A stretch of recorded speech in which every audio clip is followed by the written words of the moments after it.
Ready? Yep, you're unmuted. You're good. All right. I don't have my gavel, but we will start the meeting. Thank you all for coming, and thank you to everyone who's tuning in online. I won't ask all through the meeting, hey Tara, how many people are online? But how many people are online? 2. All right, so we do have. Exactly. Exactly. So, and anyone.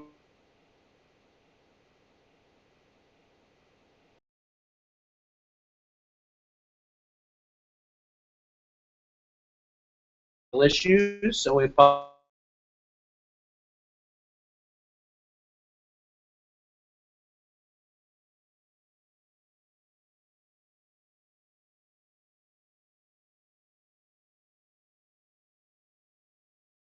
if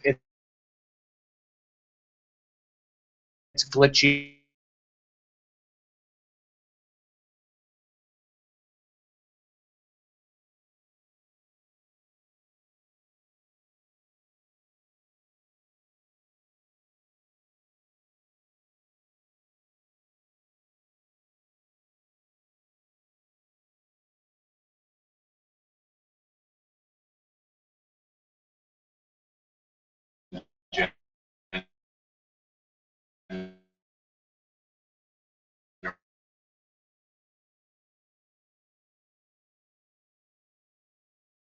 Report of the President. Most of what I have to say we're going to talk about during the meeting, so I don't think I need to go about all the stuff. Other than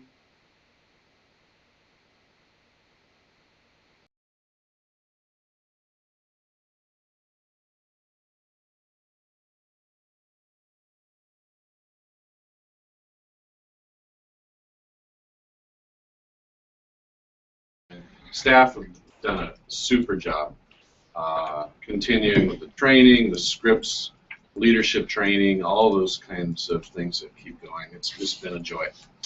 Report of the SDX Foundation President. We have money. That's why we love you. Motion to approve the report.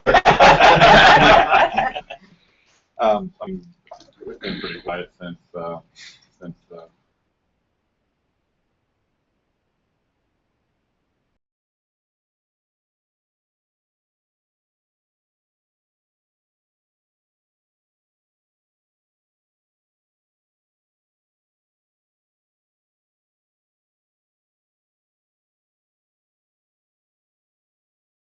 Later in the agenda when we talk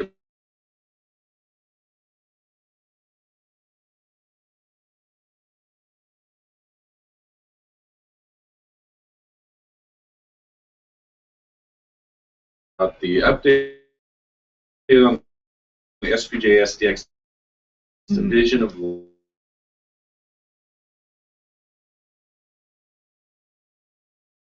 talk more about that. So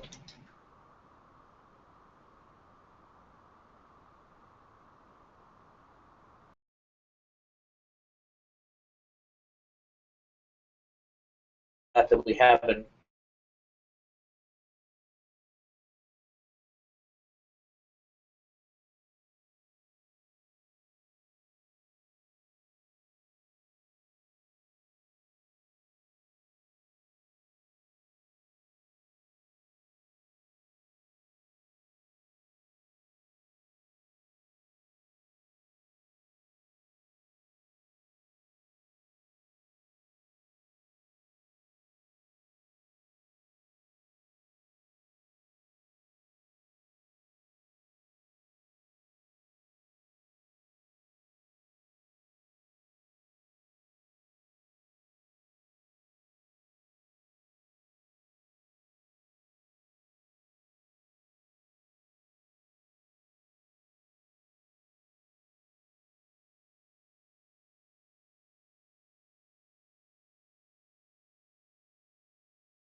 our chapter rules and the IRS's chapter rules. Did I say that all correctly and right? Mm-hmm. Anything else? No. What Joe pointed out too is that there are some chapters where it's just not feasible for them to get enough people, for them to manage the logistics of it. But they're great SPJers and they want to do good journalism stuff. And one of the things to remember is, and I pointed it out in the memo, is that SPJ needs to be able to offer things for every single type of journalist. So you have great journalists who wants to do good stuff. This is good for someone else. Communities are good for another. So it's like a buffet.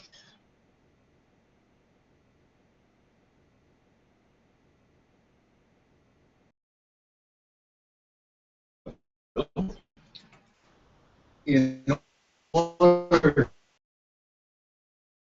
keep chapters from losing their status, which would be a good thing, would it be possible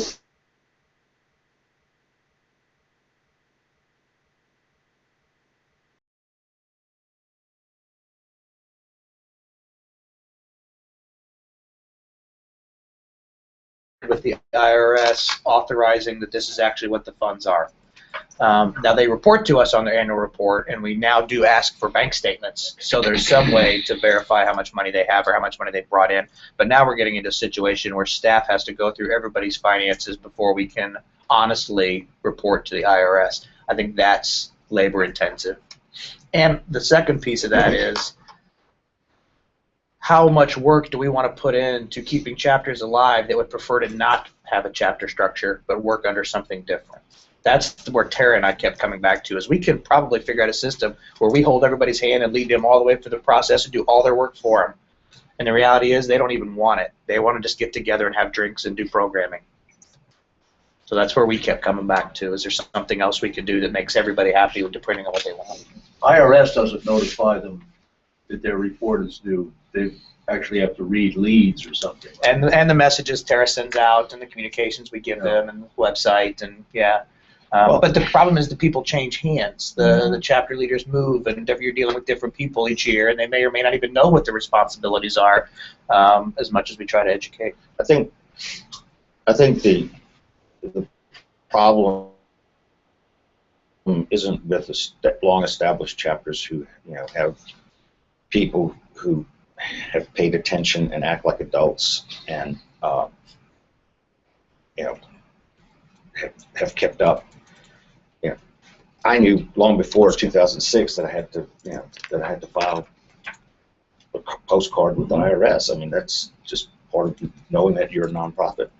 But I agree with Tara and Joe that there are situations where you have chapters that have there's no longer possible to get 10 people together or 20 people together to create a chapter. It's no longer possible to have people keep up with it. And once you lose your IRS status, correct me if I'm wrong, Joe, it's a real hassle to get it back. And we can't. The parent organization can't help once that happens. They're on their own, and it's costly. And if they weren't going to go online to click a box to file their 990s, they're sure as heck not going to fill out the 15 reams of paper that they have to get it back. Yeah. Is that I can't remember. Chapter, yeah, it was Arkansas. They forgot to file, and the IRS sent them a bill. And, so they had to write a nice apologetic letter to the IRS and prove that they've been a nonprofit and have filed in past years. And let me ask you about student chapters, because as difficult as it is, pro chapters. I mean, I filed for my chapter, and I actually forgot for 6 months. I got it. It was all good. There's little consistency because advisors change. As you know, the system works. How much of an issue? Because I'm a little concerned about what that means. Well, and student chapters are a weird beast anyways, because some student chapters operate with their funds in university accounts, and then they fall under the university's nonprofit status. So, and then some are independent and have their own EIN and then fall under our ruling. So, I very rarely hear from universities that they lost their status. Part of that could be that they just don't know that they lost their That's my status. hunch. They don't I get know. it a lot where, oh, we have a status. I don't know what that means. So that's one of those things where we try and educate every year at annual report time. I go through this with several campus advisors specifically. What can we do? Should we get it back? Can you fall under the university structure? So it seems to be less of a problem with campus chapters than it is with pro chapters. I just. How many campus chapters do we have? Active? Yeah, that's the. Active, we're around 100 and 2,550. I won't know till we get all the annual reports in this year, but. Maybe what I can do is send out a note if you have contacts for all of them to find out whether they're funded through the university system. We ask them that on the annual report. Oh, okay, so you've got those numbers. Yep. I'd be curious because I'm sure there's a lot that frankly it's screwed up. Yeah. Not through any fault necessarily of their own. It's just inconsistency with the way it's done. You mentioned there were 11 chapters at least that have lost their nonprofit. What's happening with them? I mean, were they chapters that were fairly strong and just overlooked it, or were they ones that were struggling anymore? So a couple of them didn't even know that that was like a component of their chapter structure or responsibility. A couple of them were already floundering on non-existence anyways. And I think the 3 people that were still hanging on, it was just one of those things that got overlooked. So generally it's just we didn't know we were supposed to file, or we know we're supposed to file, but people 4 years ago didn't file for 3 years, and so now we're trying to get our house in order, and we can't because we've already lost it, and we weren't even here then. So, because it does go back, and right now this year we're really seeing that churn. It's like the IRS is catching up on their 3 years of non-filing. So I mean, is there a way to, what are the ones that are in that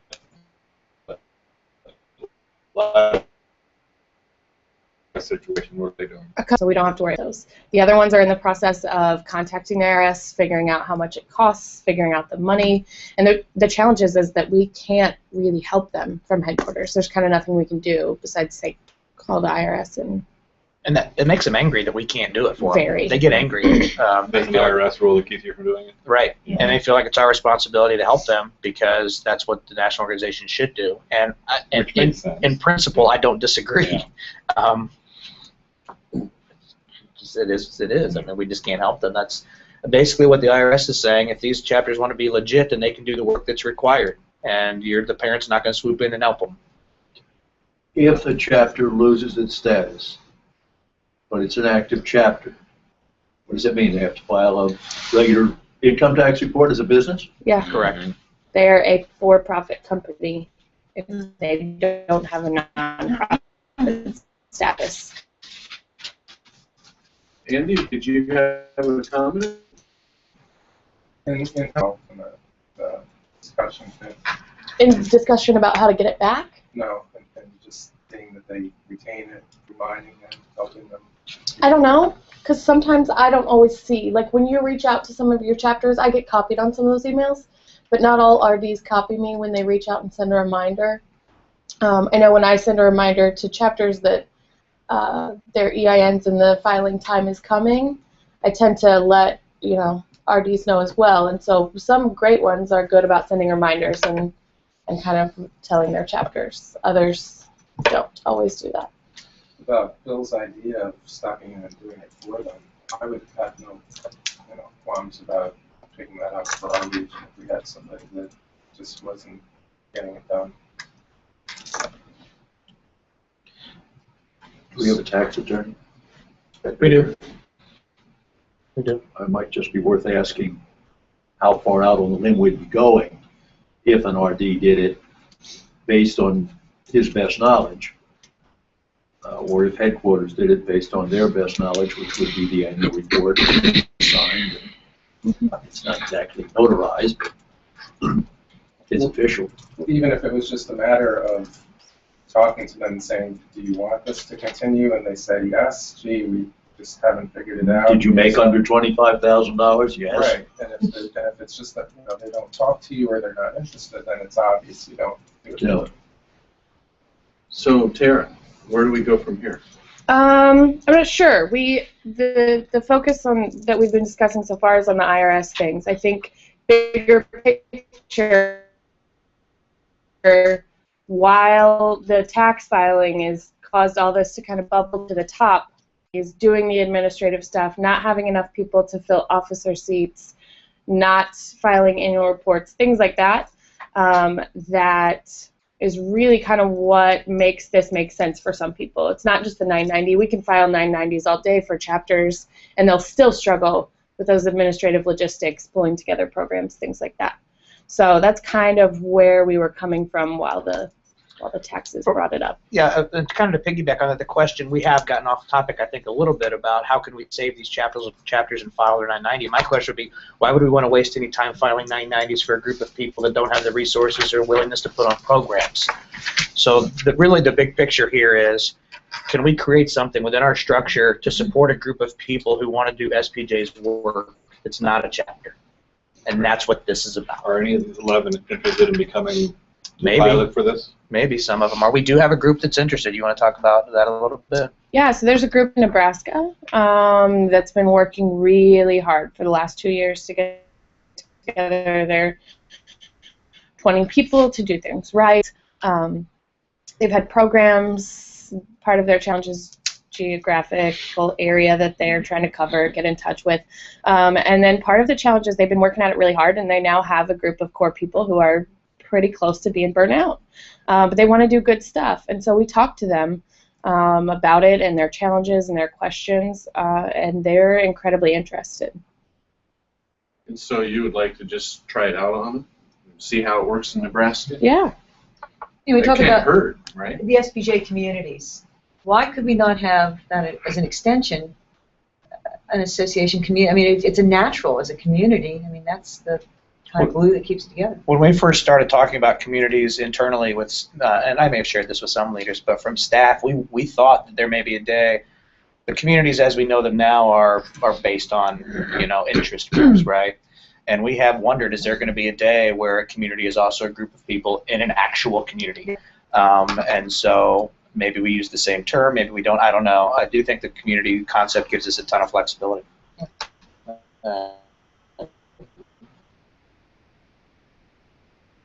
Bob? No, I wondered, I guess with one member, one vote, when we started to figure out why are bricks and mortar chapters the only model here, and there was then a committee to discuss that issue.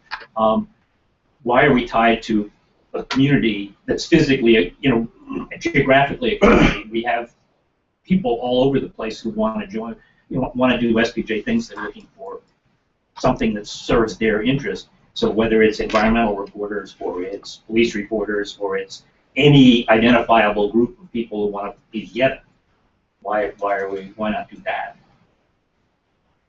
Logistically,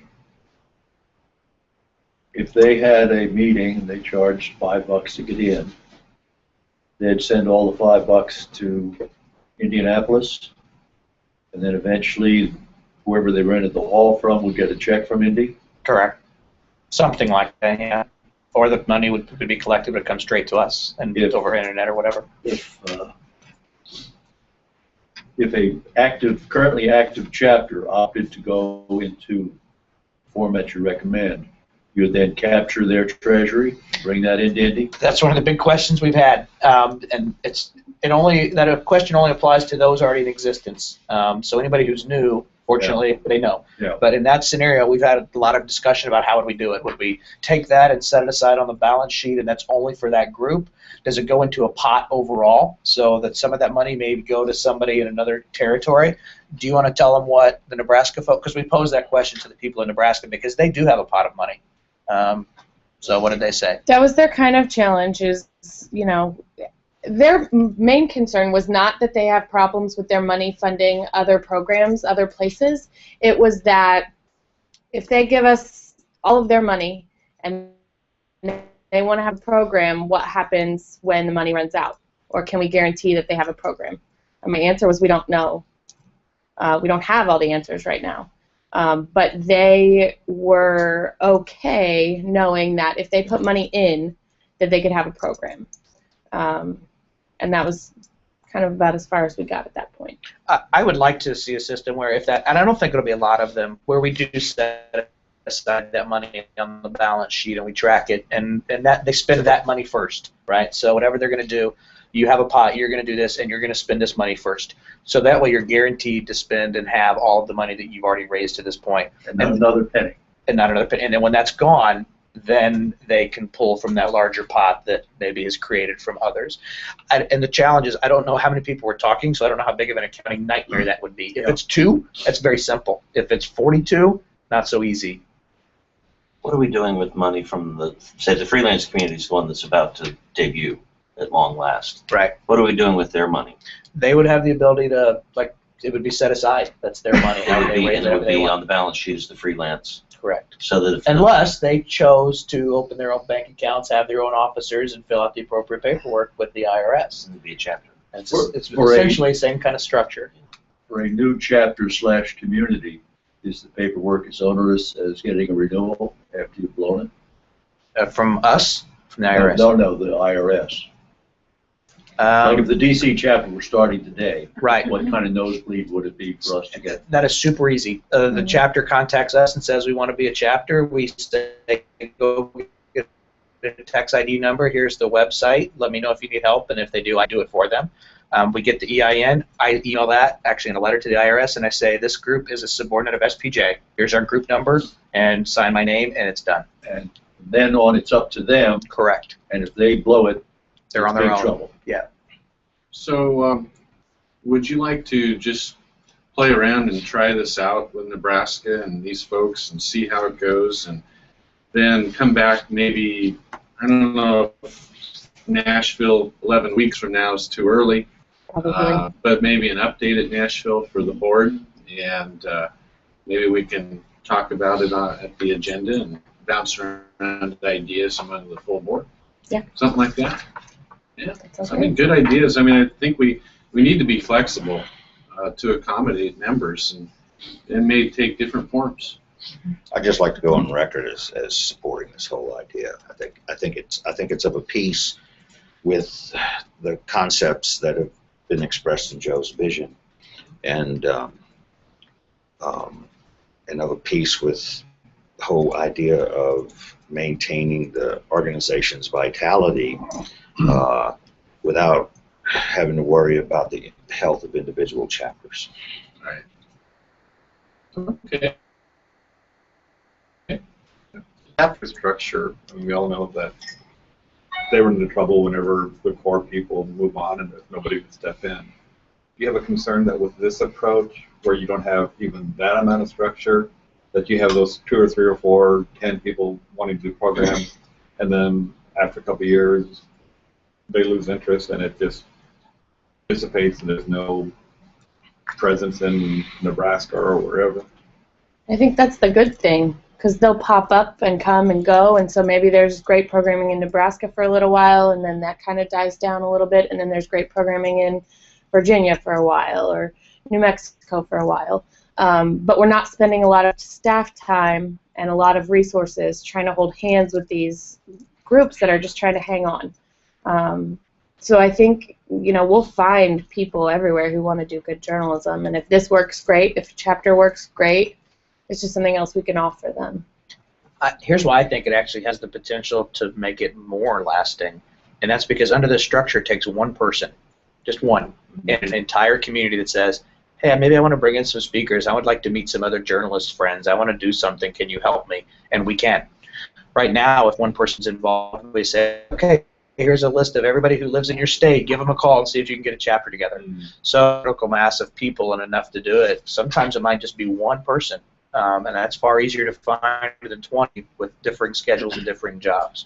So I think it has the potential to actually make programming in those areas last longer. But I won't, I don't know. It's a guess. All right. Well, thanks. Great ideas, folks. I'm glad we're trying new things. All right. Moving on. Let's see. Future locations for SPJ Spring Board Meeting. Joe, what's that all about? So Indianapolis is, you probably all know this because it's, Indianapolis is the hottest destination in the United States. Everybody wants to go there. Specifically in terms of convention business, it is literally one of the hottest markets in the country because we're, of course, our Midwestern hospitality. The rates are low. It's centrally located. The problem for us is a lot of those conventions occur during the spring, and we cannot get hotel rooms for our teeny tiny group. And as witnessed this year when we forced you to stay out in a different county in the industrial section of town and then bus you into downtown, I just question if there's a better way. It made sense to me in Indianapolis when we had free space on the second floor of the building. Well, we now rent that out as for a new revenue stream, which is great. We now meet in a facility that we pay for. And if we're going to pay to meet in a facility somewhere, why Indianapolis? It doesn't necessarily make a lot of sense other than that's where the headquarters is. Of course, anybody's welcome to come by. So the question I wanted to pose was, do we need to keep it in Indianapolis? And it's a challenge. We already have been told we do not have rooms for 2016. We have rooms for 2015. So 2015 staying in Indianapolis, that's not changing. But for 2016, the hotels that we've contacted said, downtown hotels, they're booked. Solid. So it's not like we're not looking out far enough. There's just not space. So I thought it's a good opportunity to start thinking, where do we want to go? So I had some ideas, and they all come with pros and cons. And I think we're going to have to decide what we want to do. One idea is that we try to hold it wherever the convention will be taking place that year. Maybe the same location. Maybe we can get some dates and it overlaps. The downside is it may not always be the best location to have a meeting. We've thought about, let's just pick another place that's centrally located. Denver, perhaps. It's a good time zone. West Coasters don't have to get up too early. The East Coasters don't have to stay up too late or whatever. But so Denver's an idea just because it's centrally located and seems to be fairly cheap to fly in and out of because it's a hub. So we looked at, well, where can we meet where the airports are hubs and it's cheaper to fly into. So I just wanted to put this on the agenda to get some thoughts from everybody about, do we feel a need to meet in Indianapolis? And if not, are there certain criteria that the leadership finds more important than others when looking for these locations? So, thoughts? Phoenix is pleasant in April. I think low airfare, decent hotel rates, and walking distance to someplace to get some grub is the key. And if it is the convention hotel, I like to have been at the convention hotel before convention so that I know the lay of the land. And I think that would be useful for other board members as well.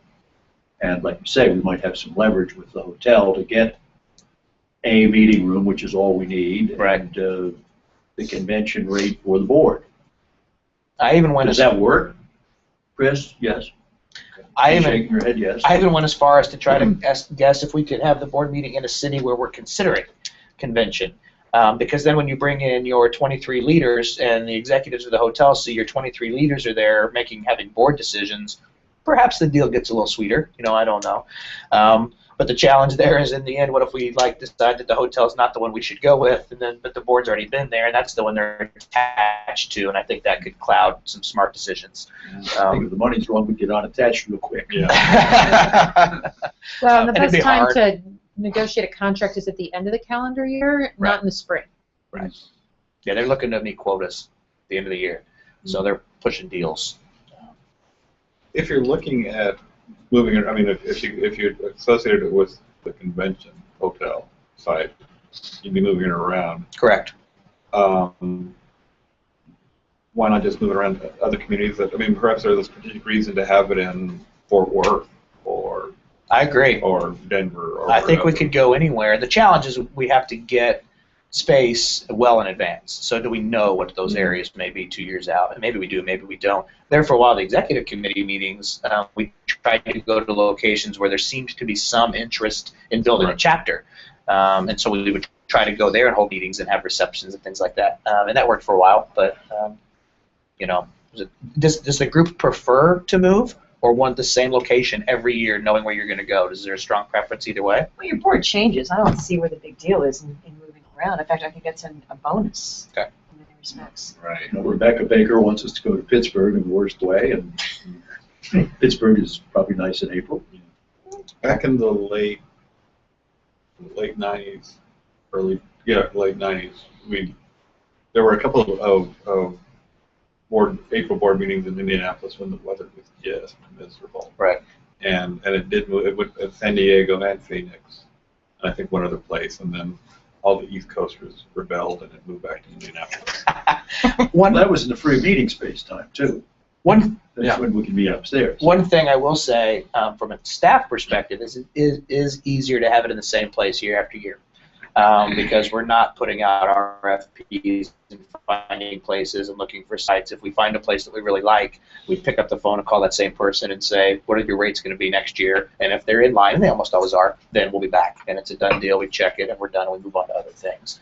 But I don't think that should be high on the list of consideration, but it is one. Well, and if you lump it with your negotiations for a convention place, then you kind of get to do it all at once, right? It's true if it's part of that negotiation process. So if it's a thing where we go where we're going to have convention, and so the full board gets to see the place ahead of time, then that might work.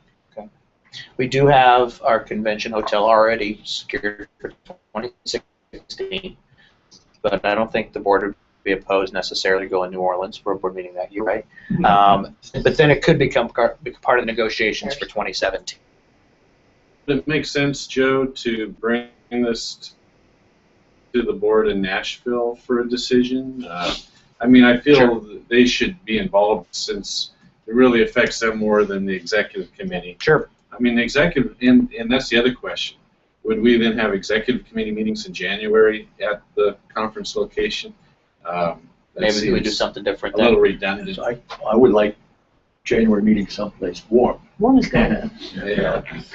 This whole Milwaukee, Minneapolis route has been bad. I will. Hey, Milwaukee was one of my favorite exec meetings ever. I had one of my best meals. That's how I gauge my meetings with SPJ, is how the quality of my meals, and Milwaukee was right up there, I will say.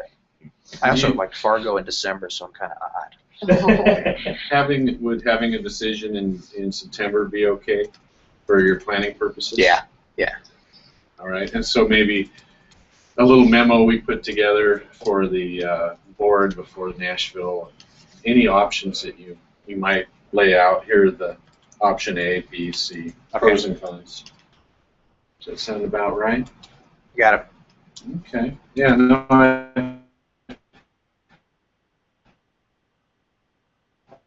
think that all makes a lot of sense, and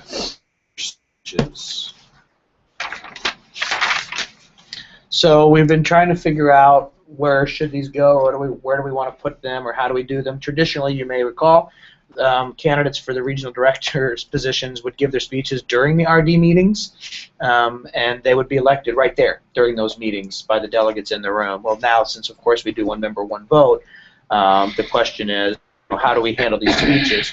This question is coming up, and it's more important to figure out now because we're struggling with space at some of these hotels as we grow, as we bring people like NAHJ on, and it's hard to find space where we can actually have 12 regional meetings running concurrent at the same time that do not run up against professional development sessions and other things. It's not surprisingly, nobody wants to be in something that keeps them from something else. Well, it's absolutely impossible to do that, frankly. But we do our best, and we try. So the idea would be if we don't have regional meetings anymore at convention, or they start happening in a lobby or somewhere that's not traditional, where do the regional director candidates get the opportunity to speak? So the natural first choice would be the opening business meeting with everyone else. I'm happy to say that Sunny has delivered a huge slate of candidates this year, so we're already going to have a lot of speeches. And now you get to a situation where that meeting's going to run longer and longer and longer. So the question is, where do we put the regional director speeches?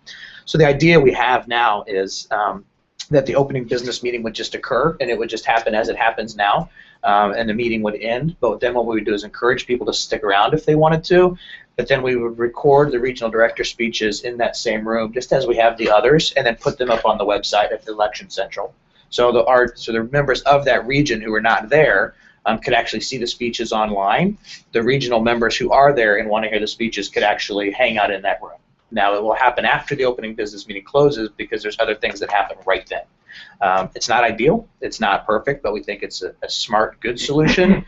And we keep coming back to the notion of it's the question of, do we want to try to do everything we can to appease the 15 people from the region that may be at convention, or 30 people at convention, or should the focus be to do something that gets it out to the masses? And so for us, it was the masses. And stream it and record it and put it on the website. I would love to get to a point, and I'll go on record as saying this now, knowing that it may ruffle some feathers. I would love to get to a point where we don't have candidate speeches at convention anymore. To me, they don't really serve the same purpose they did years ago when every delegate was in the room. I would much prefer we get to a system where every candidate takes it upon themselves to campaign however they want. We have a place for them on the website. They can have their own social media presence. They can record themselves giving a speech and put it on their own page, and we share it with the world. But I do think that it would be smart for SPJ to start removing some of that stuff that really is based in tradition but doesn't make a lot of sense anymore. Like the candidate speeches at the opening business session doesn't affect the majority of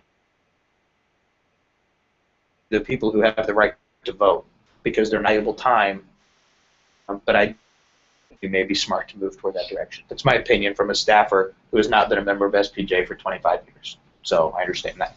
Gotcha. Bob, you have... Yeah, why can't we do something on SPJ TV and put them up a week before? Just whether you give the person the time to make a statement or you do it with an interview or has a fixed script for an interview. You mean the audio thing, Studio SPJ? Yeah, or put up a video. I do video, audio. And just put it up there for the regional. For the national officers, I think it's fine to have them at the opening meeting. But for the regional thing, just put them up and send everybody in each region a link that says go here and see your candidates.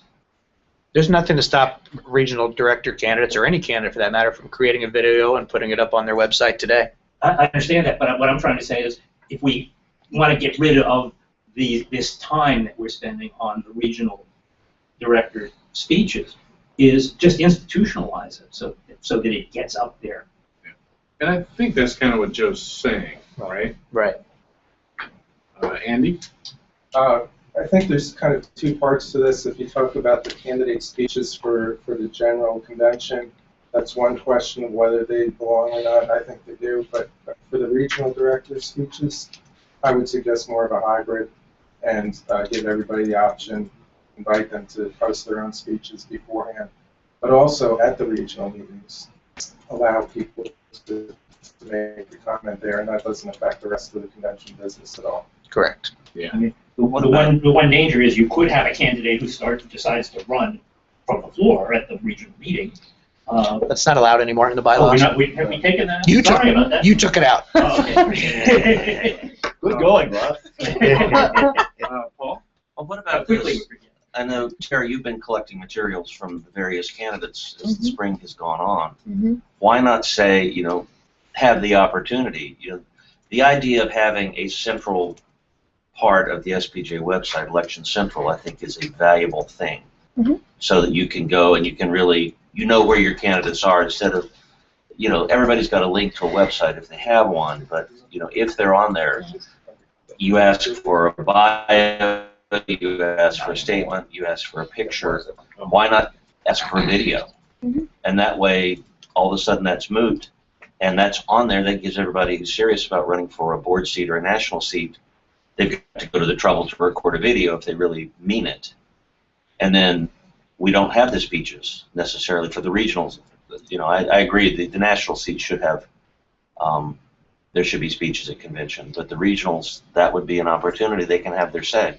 I'd like to point out that there are no contested regional director races. Not to say it won't happen in the future, but I was just going to say that in the 20 or so years that I've been going to conventions, I probably count the number of contested regional director races on one hand.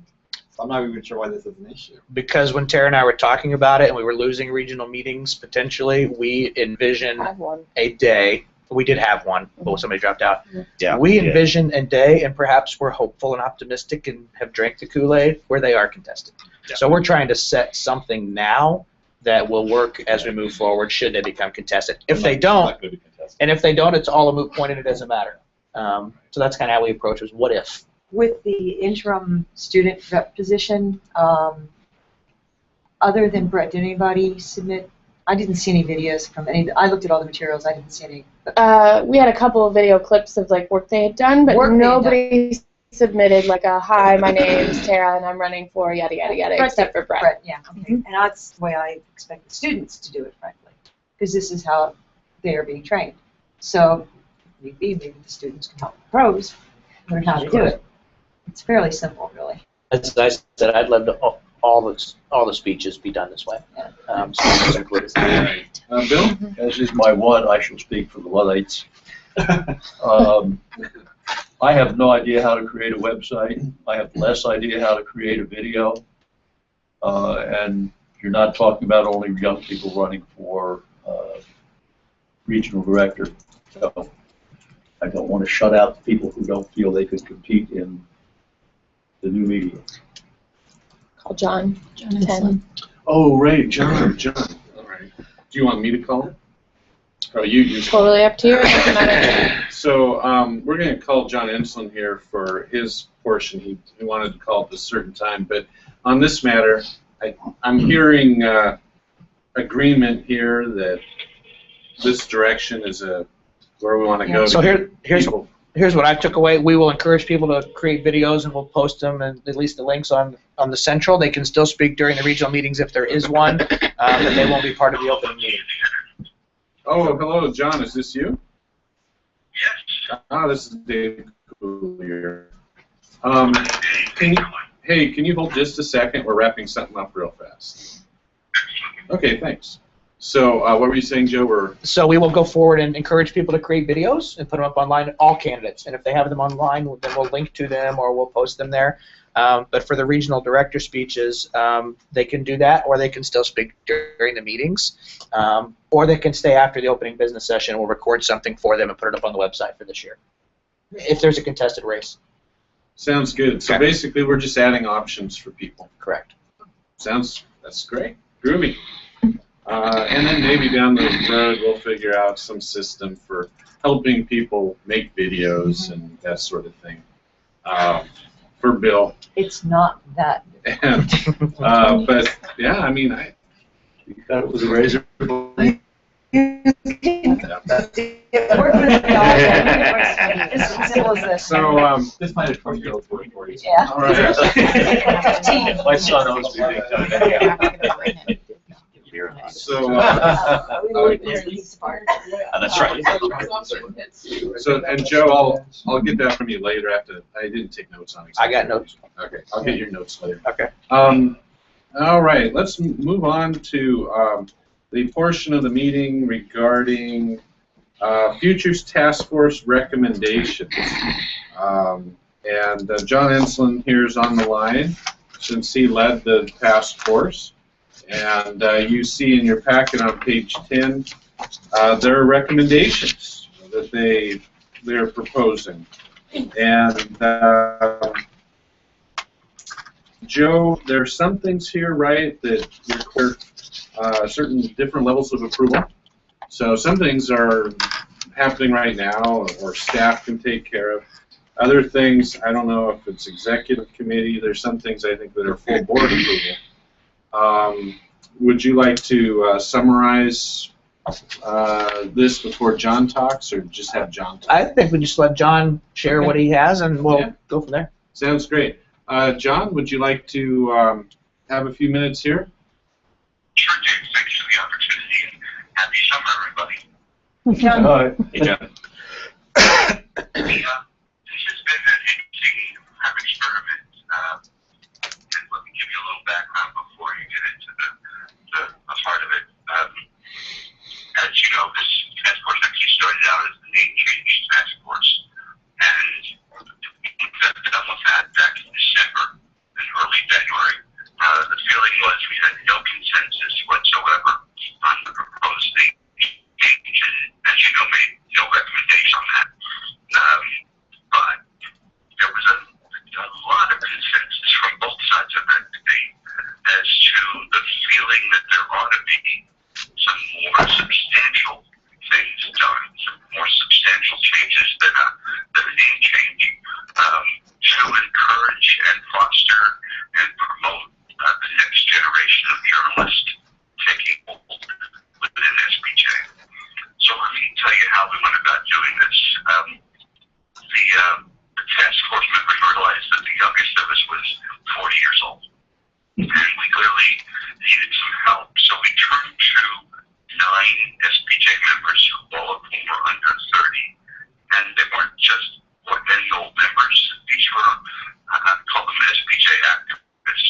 the chairs that you're sitting in today, and that's a good thing.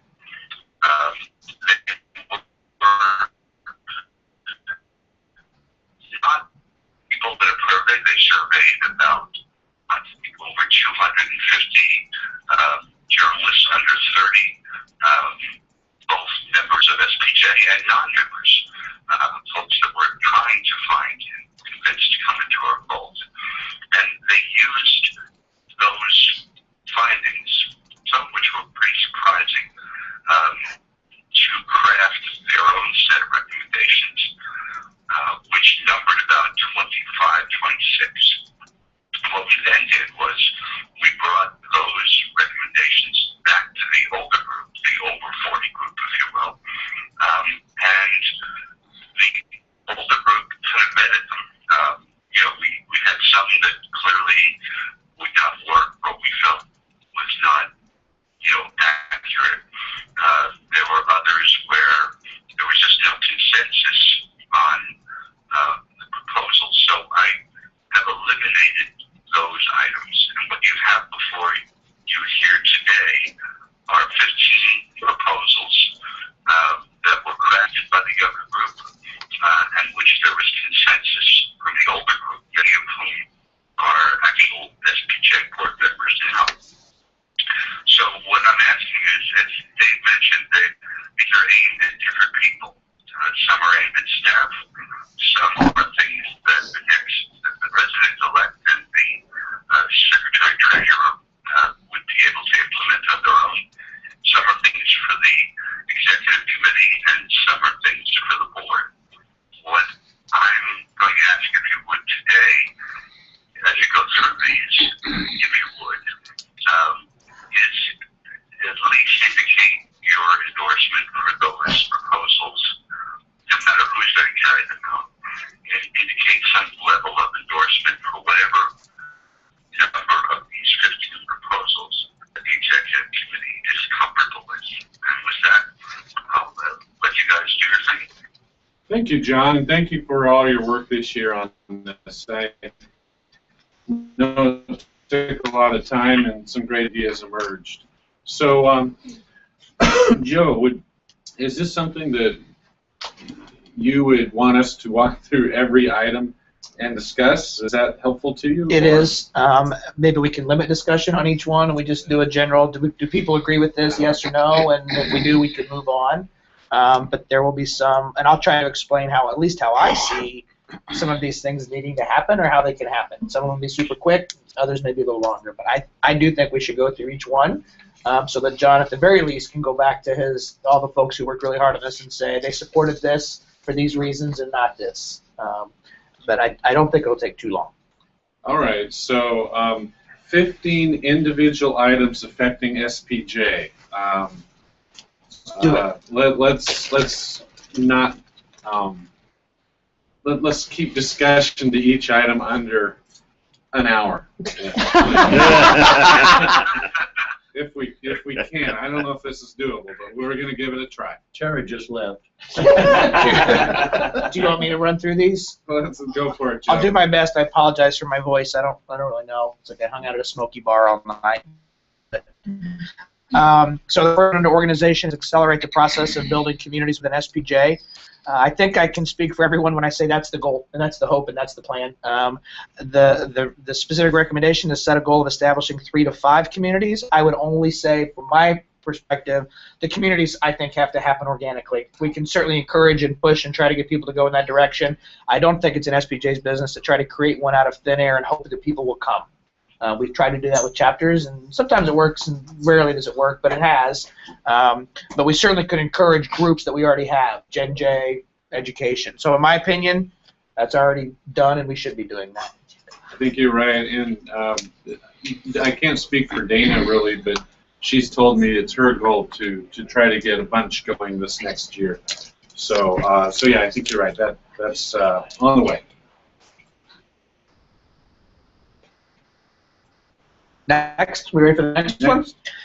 Extend the postgraduate membership by 1 year, which actually could be even better. Those old sayings, well, we'll lose money. Well, if you make it cheaper and you get more people to come on board, maybe you make money. So I'm actually ambivalent about what that means in terms of giving somebody another year for less money or a free year, but this would require a bylaws change. So this is something that would have to run through the board, through the bylaws committee, and then be voted on by the delegates.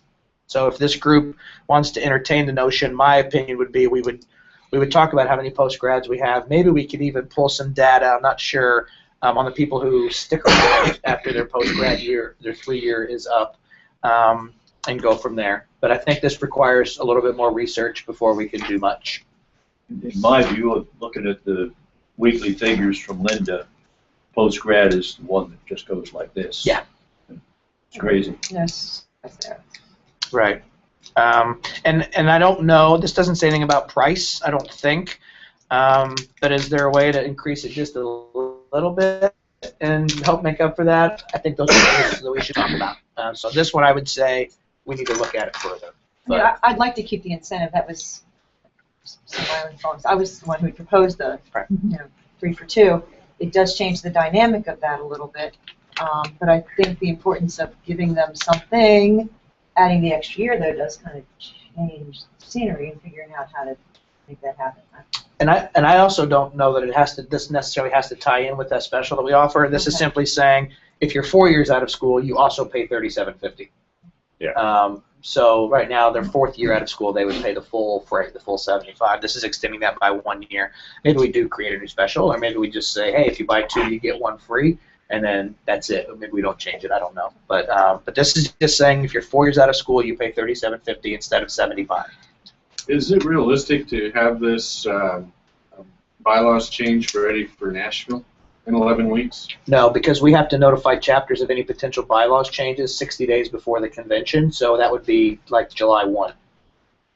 Okay, so this may be an item we look at over the next year. Correct. For, where are we, Orlando? Correct. The 15. Correct. Okay, the options. Once we know the financials. Yeah, I was going to say, if we do the financial research, then make an informed decision. Yeah, we'll try to do that. And Joe, do you think by then we also might know more about a potential bundling with another organization, rate, maybe lifetime membership rate for the app? Maybe we might be able to bundle several membership things all at once for 15. Yeah. Okay. Cool, thanks. All right, so moving on to communications, the redesign of SPJ leads. We all totally agree from staff perspective. We haven't updated that thing since I was not executive director, and it's long past due, and we just need to make it a priority and sit down and do it. We did not agree with the notion of putting out something every single day, but that's not necessarily what this says. This just says leads needs to look better and be more engaging, and I totally agree. So, does anybody oppose to leads looking better and being more engaging? No, in fact, part of our discussion with John was the focus on redesign rather than the 1 day a week. Several of us didn't think every day was a good idea either. Right. So I'm a member of both the Press Club and RTDNA, each of which do a daily. The Press Club one is volunteer-driven. There's volunteer editors serving a 2-week rotation, and volunteer copy comes in, although staff sends in copy when they want to peddle something. Sure. The next luncheon or something.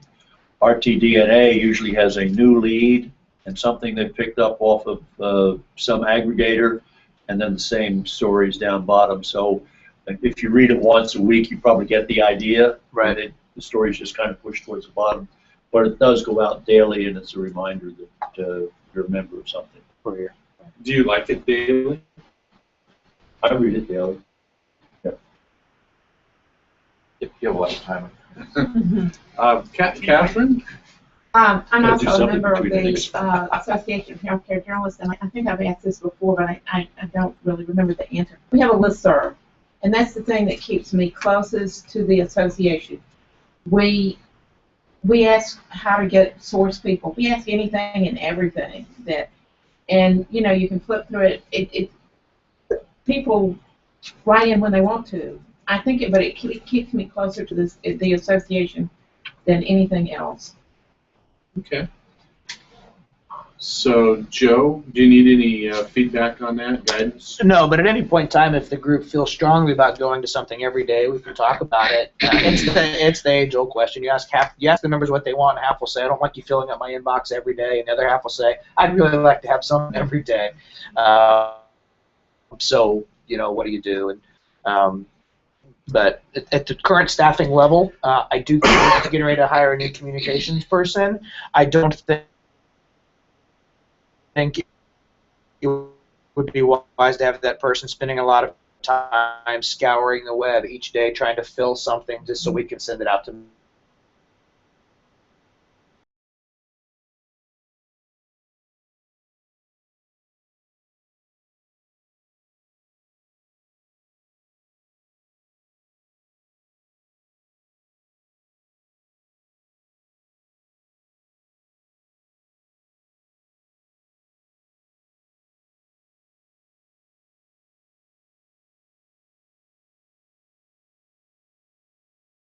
And I suspect the communities will create listservs. or some They sort should. of communications channels, right? Yeah, Right. I think so.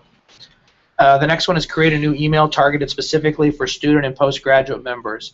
I'm not sure, John, if you have any more details on what this means, but if you're talking about just sending out info that's specific to that audience, to me that is something that if the Gen J group becomes a community, that would fall right in their wheelhouse, and that would be volunteer driven. It would be coming from them anyway. So I kind of viewed this as a piggyback to the in getting new communities up and running, Gen J being one of them.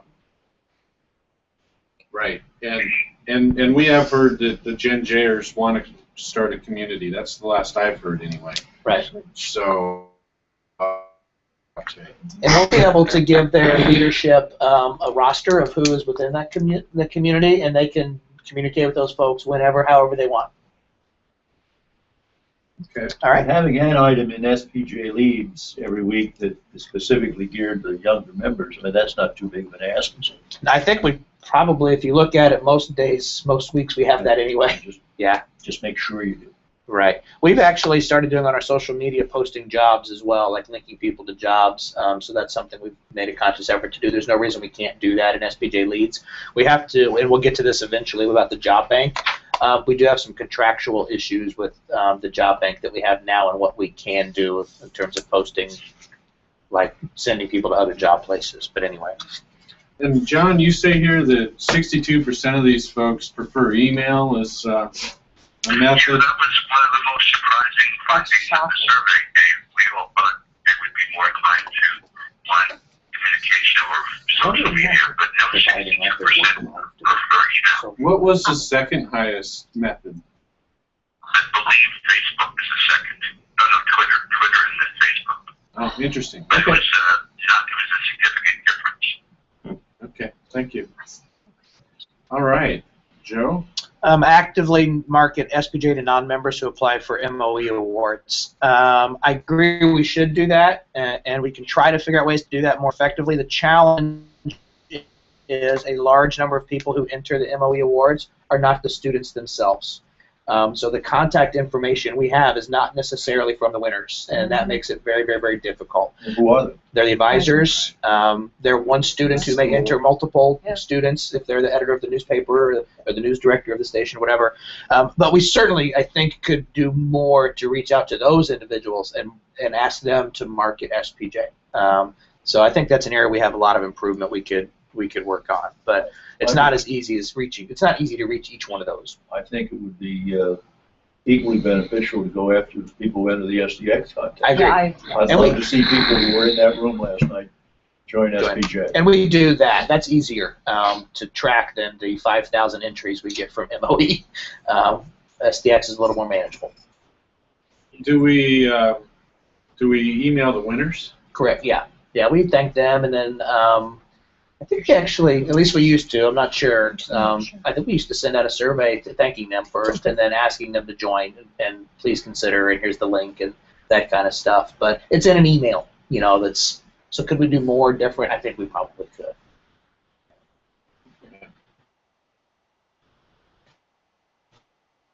All right. Is going to be interesting. Abandon the current model of the SPJ job bank, which is clearly not working. It depends on who you ask if that job bank's not working. And I don't mean to be flippant about this, but it's the truth. What you want to see on the job bank is a job bank with a lot of good jobs that's going to help people get jobs, this job bank's not very good. But here's what the job bank does do. We earn about $14,000 a year off of our job bank, even though there's average of about 3 or 4 jobs posted. And the reason is because the agreement we have with the company, which is Boxwood Technologies, when we post our job, we kind of are put into this big group. Think like a Chamber of Commerce concept. So we're put into this big group. And anybody who posts jobs within that group, everybody gets a little piece of the pie. So it is absolutely true that SPJ is not holding its water in the community of this chamber when it comes to posting jobs, but it's a significant revenue stream for SPJ. Is there an exclusivity consideration there, or can we? Part of it is we cannot have a separate job bank working in opposition to that one. So the question is, do we want to lose the revenue stream to have a more robust job bank, or do we want to continue to just push out jobs via social media and Facebook now and again, one at a time, leads, so they're kind of out there, or do we just say it's not worth the money anymore? And here's why I asked the question. Is SPJ's job, we used to have one, and it was free, and it was labor intensive to keep it filled because everything had to come to staff, and we had to do it. So we decided to go with this, which is a different model. Terry actually did this. Will SPJ's job bank ever really be that robust for people, or has journalism jobs already got that market cornered? And if journalism jobs already has that market cornered, do we want to throw away $14,000 a year? I don't have a strong opinion about it. I don't have an answer. That's just the facts. Well, I think that's a fact that is pretty relevant to this discussion. John, do you think, given that information, that the task force would have an opinion on that? I mean, what do you think? Yes, it would, Dave. Particularly the younger members. Young members didn't even know the job bank existed. And when they looked at it, they were kind of appalled at what they saw. Of the handful of that, you go on it today if you'd like. Take a look. I'd encourage you. I think one was for an internal SPJ job, and there were a couple of positions that weren't even journalism related.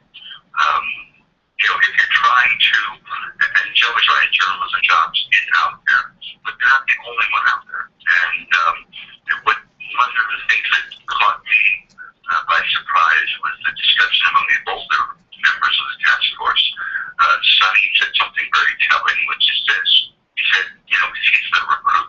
He's the, I guess, recruitment officer, I think is the word, or he's the person who puts out, job notices. He said he never even thought of doing anything with SPJ. That in itself is a bad thing. I mean, we shouldn't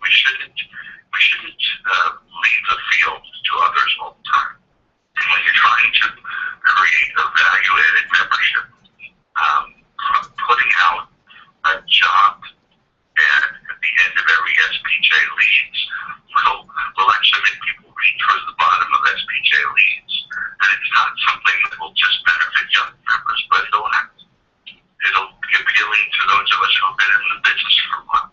So I think you would find the members of the task force, if I can speak for them here, would say it's not worth taking $14K for the pretense of having a job bank that doesn't exist.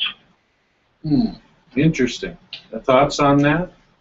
Ditching $14,000 because it's kind of a useless, meaningless thing online? Is there any way to be creatively different, and that is with the partnerships that we have with NHJ or TDNA, can we have kind of a job site with links? It's not a direct conflict, but I know our TDNA has job links, and I would suspect the others do. It becomes more of an aggregator, but it doesn't make us the primary site. The answer to your question is we can do anything. How much time and energy and work do we want to put into it? But yes, I think we could. And we actually do get a lot of jobs that come into our office. They're all broadcast because they're required to do so by law to share certain job postings. But they're only broadcast. So that's better than none, I would presume. But now we have to have a place on the website that has to be created, the database, if you will, and then somebody is taking all of those and keying them in. They come in the form of faxes. So we key them in, and then we put them up there, and then we have to be the ones to go back and take them down at the appropriate time, and it becomes a management issue, which is why it never worked in the first place. We used to have volunteers try to run it, and it was a nightmare. Staff took it over, and that was one of Beth King's primary responsibilities, was making sure the job bank was updated. She got it up to 100 jobs, and then she left, and we all moved on. And so how much time and energy do we want to put into it? That's the question I have ultimately. I don't disagree with anything the task force or John is saying. I don't. And I've actually, and there are staff members who ask me frequently, when can we get rid of this thing? Because it's embarrassing. And I don't disagree with them. I think it is. And unfortunately, I think I've kind of fallen in this mode of, well, let's just not promote it, let's hide it. Because we're not going to be journalism jobs anyway, and the money's coming in. Well, that doesn't really make SPJ look good, and it doesn't make any of us feel comfortable. But that's where we are today. Do you have any idea how many jobs SPJ members actually got from the Beth King posting? I don't. There's no way to track that unless they came back to us and told us. Yeah. I've never looked at journalismjobs.com. Is it pretty robust? Yeah, it's where place to go. So that's the go-to. Everybody so goes are we to. basically talking about trying to replicate something that already exists? That's what I'm not. That's where I'm confused. Well, Journalism Jobs does have, I don't know if you call it competition, but when I post a job, I go to journalismjobs.com first. I also go to Pointer. Pointer has a robust job site, and then I also I have used sporadically something called Orkana, which they're primarily East Coast oriented, but if you want to get noticed in certain media markets, then you use Orkana. But go ahead. No, it's just like our whole thing about partnerships is like not not duplicating efforts, right? So we say let's partner with folks so we don't duplicate efforts. This seems kind of, not that we could partner with Journalism Jobs. It's just that it seems like we're. What is the business model for Journalism Jobs? Who pays? You employer or the about. And if you want to post to an R job bank through wherever we get the 14 grand from, what does that cost? About 200. Because I've had my boss come say, I'm going to pay $200 for something I can get for 75. Absolutely. But either way, the job seeker doesn't pay anything. Correct. Well, and if we want to move forward and get rid of our job bank, and maybe we do this before if we make that decision, I would like to call Journalism Jobs and see if there's any hope or chance of us doing something with them. Like maybe they say, hey, we'll create this little box where your members could check it so employers know that your candidates are SPJ members or whatever. I don't know. I don't know if they'd have any interest in doing anything with SPJ, and I don't know if anybody, other journalism association, has made that call. But I would, if we're going to go down this road and we're going to get rid of the one we have now and try to create something new, I am not a fan of trying to do something that everybody else is already doing and has resources to do it better. I would much rather try to partner with somebody that makes sense. And if we can't do that, then we're back to square one, which is, do we want to throw away the money and not have anything, or do we want to, I'm not going to cry if I walk out of here and this group says, tell them we're done. That's not going to break my heart. But we will have to figure out how to make up the 14. Because what it sounds like, Joe, is if we want to do the job bank right, we have to basically dedicate probably a half-time person or half-time. So are we willing to pay $20,000 or whatever? You know how you could pay for that? Revenue from a job bank. So, that's something, if we want to try to compete with Journalism Jobs and be a place that people go, I think that's something we can talk about. I think if we just put a link to them on our website. Yeah. Yes, John. There is a kind of an in-between model that's out there. It's actually been practiced by an SPJ member in Oklahoma named Jenna Griffin, and she creates on her own volunteer time, her own, she puts it on Twitter every week, her own job listings, some of which are from Journalism Jobs, some of which are from the Oklahoma area, some of which are from elsewhere. We're going to come to another recommendation called the Mentor in Chief. And when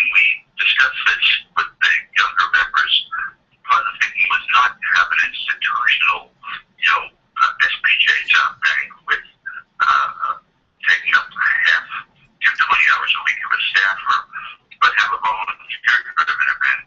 The volunteer could collate and put out these job listings at no expense SPJ. I don't have it handy right now, but before the end of this meeting, I will send you what Kenneth Griffin is doing on a weekly basis. Thank you, John. All right, so what do you want to do on this? Punt it to later, or I mean, I don't see making a decision on killing the job bank, adding staffing for it today, or I don't know. Yes, John? I don't think there's anything that stops, from a contractual standpoint with Boxwood, who's our job bank here. There's nothing that would preclude a member of this organization, a volunteer, from going all over the market, looking to see what jobs are available and putting them out in some sort of form.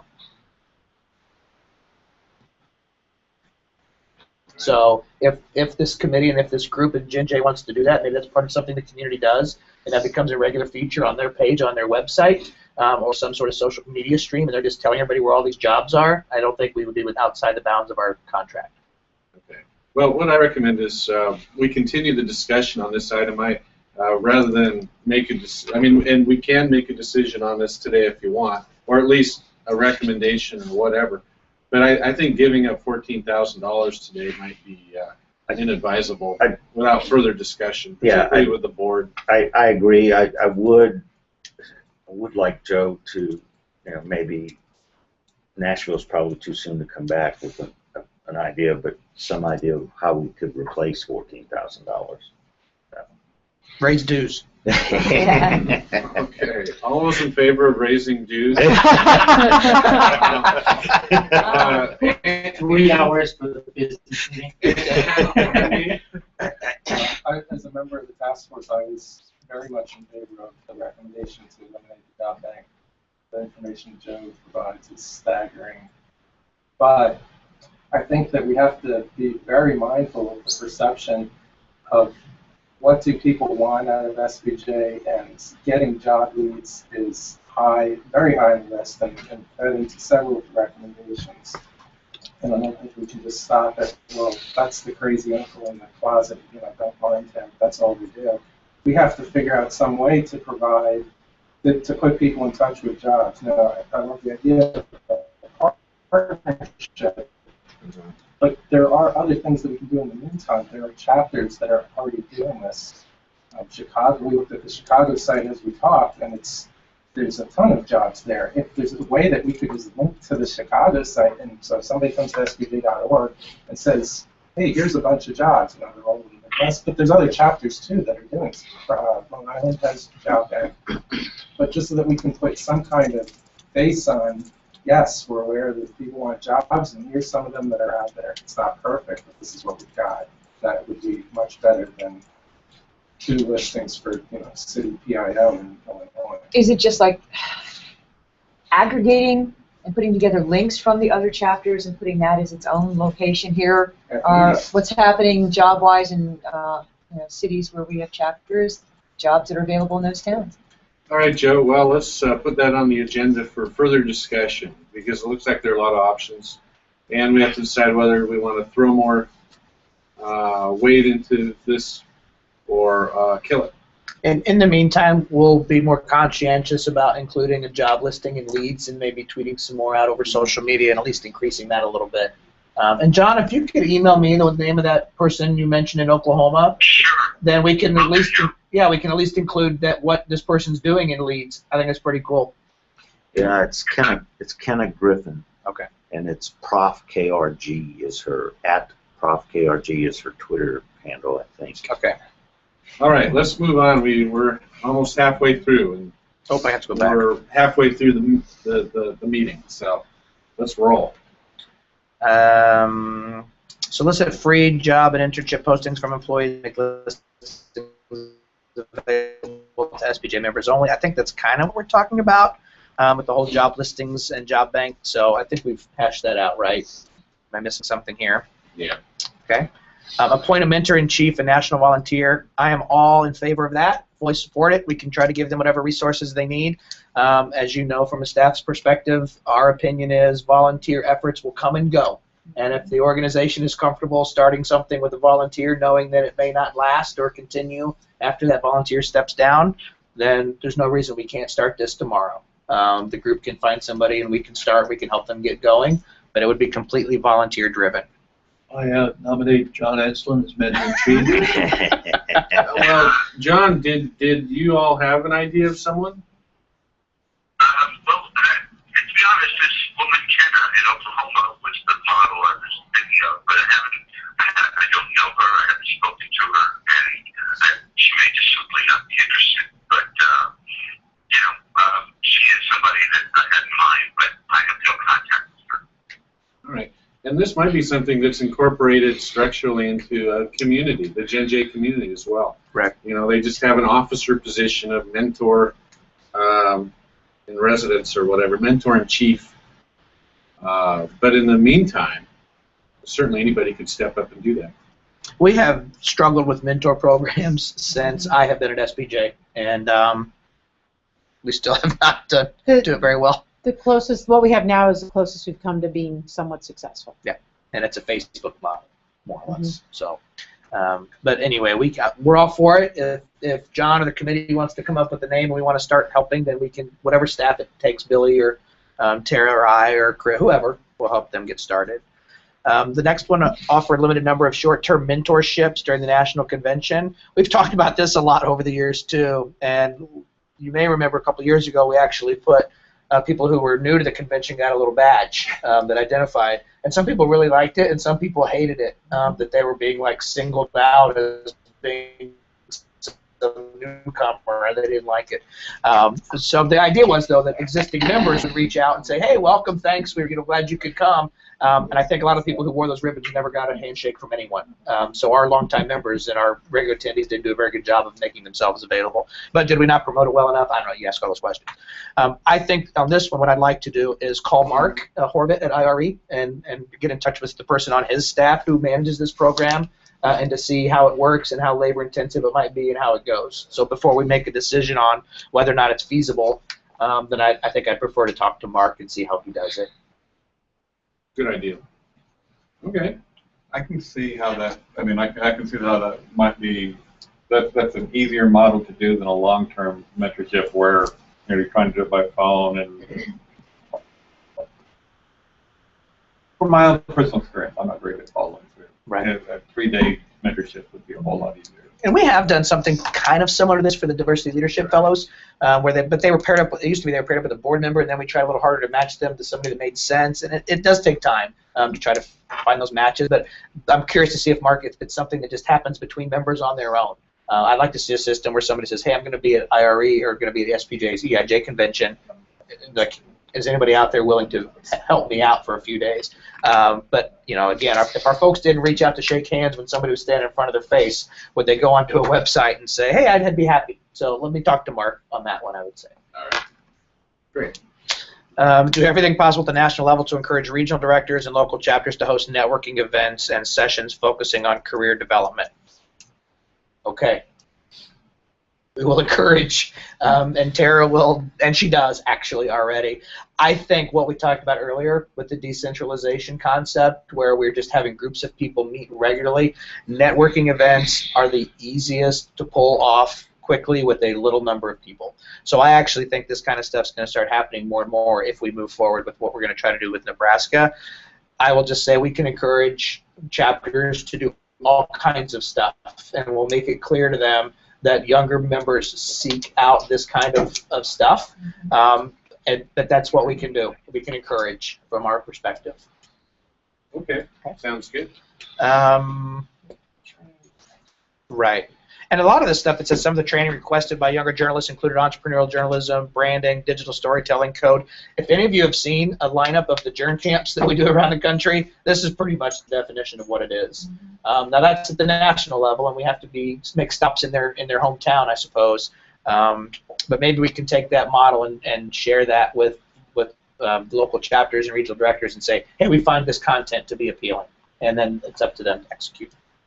So, okay, you guys ready to the next one? Yep. Offer more training, stage a virtual SPJ conference over several weekends, use the best of the spring regional programs. Offered online free to members. So this is a very specific idea about which training we could take, so I appreciate it. I do think it would be hard in some respects to find out which spring conference programs were the best, except the officers would maybe, if they've gone, and of course the regional director could maybe tell us which one was the best. Organizing and getting that set up and getting it all collected in a virtual format is not necessarily easy, but one idea I had when I read this was we're going to begin well, we've kind of already started, a regular monthly webinar series, and Scott's working right now he's basically lined up the next 3. I think these are things we could throw in there as part of this webinar series, and they are automatically recorded and then put on our website. So to me, we could, like, this is an SPJ virtual conference, it says. I think we're kind of already collecting training program and putting it on our website. So for me, this is the same thing. Can I make a suggestion? And again, I haven't watched many of the training videos because I kind of live it every day in a program. And this means no disrespect to present company, but we need some younger faces. We need these young members teaching the young members. Period. Because they're just not. I mean, you all know that. And so my recommendation would be maybe we need to sort of revamp to a degree, and we have to have someone who speaks the language with them, their peers.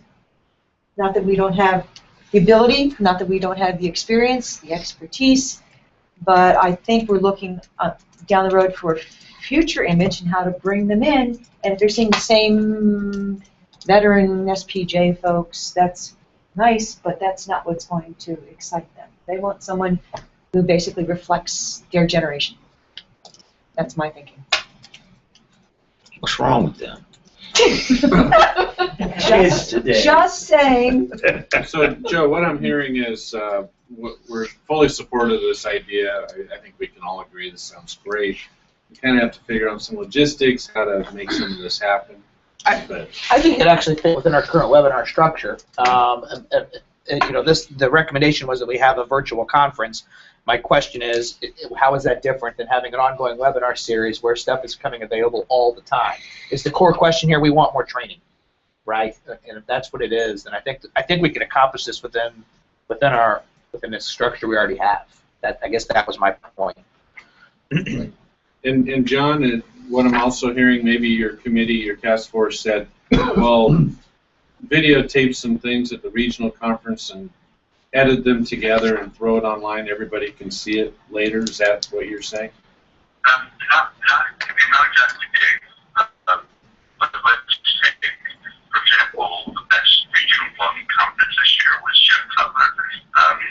Put Jeff Cutler either on a radio studio SPJ or have Jeff Cutler as a guest on a webinar at some point during the year. I think Joe's right. I think we can incorporate this into the webinar thing, but you know, I can tell you that Jeff's presentation was the best single thing in the Region 1 conference this year. I'm sure other regional directors can point us to other programs, but what I'm trying to avoid is just having people watch a videotape, but I'd rather have it be interactive where they can ask the speaker questions and get feedback. Okay, interesting. Okay, great, thanks. The next one, offer convention programs that are less rudimentary and entry level. I guess my answer to that would be rudimentary and entry level to who? It's a subjective comment that we try. I can't even tell you how hard we try to make sure that there is something for everyone at our conference. When you're an organization that has 7,500 members, ages 18 to 80, working at all different mediums, we have to offer something for everyone. I will say that Scott Leadingham is the staffer on SPJ side that's in charge of that, and the person he leans on is Monica Guzman. And she's considered by many to be one of the up-and-coming Gen Jers in the journalism industry. And she's the one who helps determine what that programming is. So I guess my comment to there is we continue to always try to have programming for everyone. I don't really know how we can. We're less rudimentary and entry level to me. I don't know what that means. Well, John, is it your sense that younger members feel the programming's is rudimentary? Is that the perception? That was I'm just literally quoting some of the postgraduate members who were on the younger task force when they said that. They felt that, in fact, it was one of them who said, she just feels that she's doing basic stuff when she goes to the national convention and not something that's a little more in-depth. So, well, I agree with Joe. I mean, we're trying to be a department store here for everybody and have something for everybody, but I guess all they're saying in some small way is, could we also have one kiosk for people who are plus one, where it's not entry level, but looking for skills that are maybe with 2.0 instead of 1.1. Yeah, and I think where I'm just not getting. I think part of the challenge is our sessions are 55 or 50 minutes long, and it's really hard to do deep dives in deeper engaging stuff in that time frame. And that's what we try to do with our half-day workshops that occur before the convention. So I do think some of those things are available if they come in early and do the half-day workshop. They cost a little more, and that's a challenge, I know, but. It is hard to do a deeper dive when your time slot is 50 minutes. And Scott's actually changed the model of Journ Camp. We used to do 50-minute sessions at Journ Camp, and now he does them 2 hours for each session for this very same reason, to do a deeper dive into stuff. So well, we might want to look at that, Joe, particularly as people go to ONA and IRE and NICAR conferences and get a sense of some of those sessions are really over-the-top techie and advanced, and maybe we might just look and see if our mix is meeting the needs of our attendees. I don't know if they are or not, but okay. But to me, this is an indication that's worth looking at and seeing. Sure. And I will say, Scott and Chris and I did go to ONA last year, and we're going to go again this year. So we're watching and monitoring, and Scott has actually been trying to. We talked about this the last couple of years. A convention schedule where there's 50-minute, 50-minute, 50-minute, but it butts up against one that is 90-minute, 90-minute, or you know what I mean? So it's not what we're used to, which is every session begins and ends at the same time. And so, but we haven't cracked that nut yet. But he's been talking about it. So that's helpful to know. Let's see where we at. Team up. Yeah, totally agree, and that's what we're working on.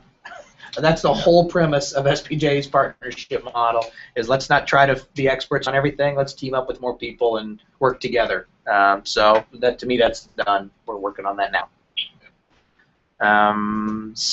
Next bullet, exact same thing. Collaborate with other journalism organizations. We are. I would like to point out real quick, Chris and I had a really good meeting yesterday with the new executive director of Unity, and he is really excited about the possibilities of ways that SPJ and Unity can work together, and maybe Unity can kind of become part of SPJ's diversity mission as opposed to us trying to do everything for everyone, and that's just an example of this, in my opinion. And then offer more webinars. Again, we're going to have the monthly webinar series kicking off, and that's something I've been pushing and harping on Scott for, frankly, for the past year and a half. So that's a big priority for me. And is that fee-based for non-members? It is free. Actually, it's free to everyone. But what happens is live. But once it's archived and saved, it goes behind the member firewall. So that's how it works now. And that's just because we wanted to have a decent library to start with. But at any point in time, I think we could start charging if we wanted to. And that comes back to the big question of what does SPJ want to do? Maybe that's how we make up some of the $14,000 is charging for webinars. But the other side of the coin is if we make it free and anybody can come, and it's going to cost us the same regardless, then all of a sudden SPJ's training is out there. So there's. You want it to be a member benefit. Right. You want members to perceive a benefit. Right, and after it's free live, without pay, then. Well, that's only if it's live. If you miss it when it's live and then it goes behind the firewall, you have to be a member to get it. So the members have this library of all of these webinars that have been done in the past, and on-demand videos and other things. Non-members don't have access to that. That could be the new slogan: a bill and a webinar. A bill and a webinar, Right. Rules all the time. Not the same ringtone. So we're at the end. We're at the end, and that's excellent because I think we're in agreement with almost all of this, and actually are moving forward on all of it, John. And there are just a few things that we have to talk about further. The SPJ Job Bank is something we have to continue to discuss, perhaps in Nashville. The bylaw change potential for dues or membership levels, and check on a few other things to see what can make it happen. Any other thoughts or comments on that?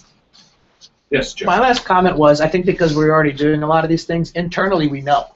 But to me the message was, they didn't know about this stuff. Right. And they weren't aware of some of the stuff that's available. And so that was actually what I took away as much as anything else about the webinars and things like that. It's like, we've been having these. We've been promoting them in leads. Why is the message not getting out there to everyone? And it's the same problem SPJ has had since the beginning of time. And for me, it always comes back that somebody say, well, I didn't know. How do you not know? And I don't know. I don't know the answers. Because we have so much we have to tell people. I think we're all over the place. Well, part of that, hopefully, we'll chip a little away at that with this new communications person. And the new communities, because now each group can look at what SPJ is doing in their own field and share it with their people, because that's where their focus is. Instead of one overarching group trying to tell everybody everything, people can live in silos a little easier within SPJ. Exactly. So hopefully that'll help over time. It might be that if people are responding to the tweets and Facebook stuff, that you pop out the member benefit of the day. Yeah, it's a did you know? Yeah. I mean, I don't know what happens if you go to the website and put training into the search engine. It may take you to a whole bunch of irrelevant stuff. I don't know how search engine optimized our database is. Right. Andy, did you have one last? I did. This is going back to the training part. I completely agree with Joe on this, and I didn't like the recommendation. The idea that it's presented as, let's not have what's social media, let's do something more advanced. But if you have a session, what is social media, it actually attracts a big crowd of people who might not know it for the first time. We have to think about who our audience is, which is a very broad range of people, and that includes people who are losing jobs, who are having to learn things for the first time. And it ties into the bigger theme that in my little soapbox issue about how this seemed to have veered off to how do we cater to younger members, which was never the point of this task force, and yet somehow became the sentiment. It's how do we cater to all journalists in the future, and it's a broad spectrum. We can't lose sight of that fact, because if I'm my age and I hear, what's this task force thing, it's only thinking about younger people and you're excluding me, then what's the point of this? So don't make those fences. Okay, great. John, any last comment? Just I want to thank you all on behalf of the task force members for letting us go out with this, and thank you for your considerations today. Thank you for all your work on it. We really appreciate it. You're an awesome guy. All right. Thanks, Dave. Have a good meeting. You Bye, too. John. Take care. Bye. Bye-bye, John. All right. So it's almost 11 o'clock. Do people want a 5-minute break before we push through the last hour? Yes? It's up to you. I'm fine. Fine. All right. And feel free if you We need don't to. have coffee, see, so Take a break. nothing in, nothing out. Don't think that wasn't thought about. All right. You were Well, saving the money, I know. let's just go I'm on a new to guy. old and new business here. The ethics code revision. Update, boy, Joe kind of jumped in there after Indianapolis and has done a great job trying to wrangle this little heifer. Well, if you're a steer on the streets of Baltimore, that can be very deadly. Is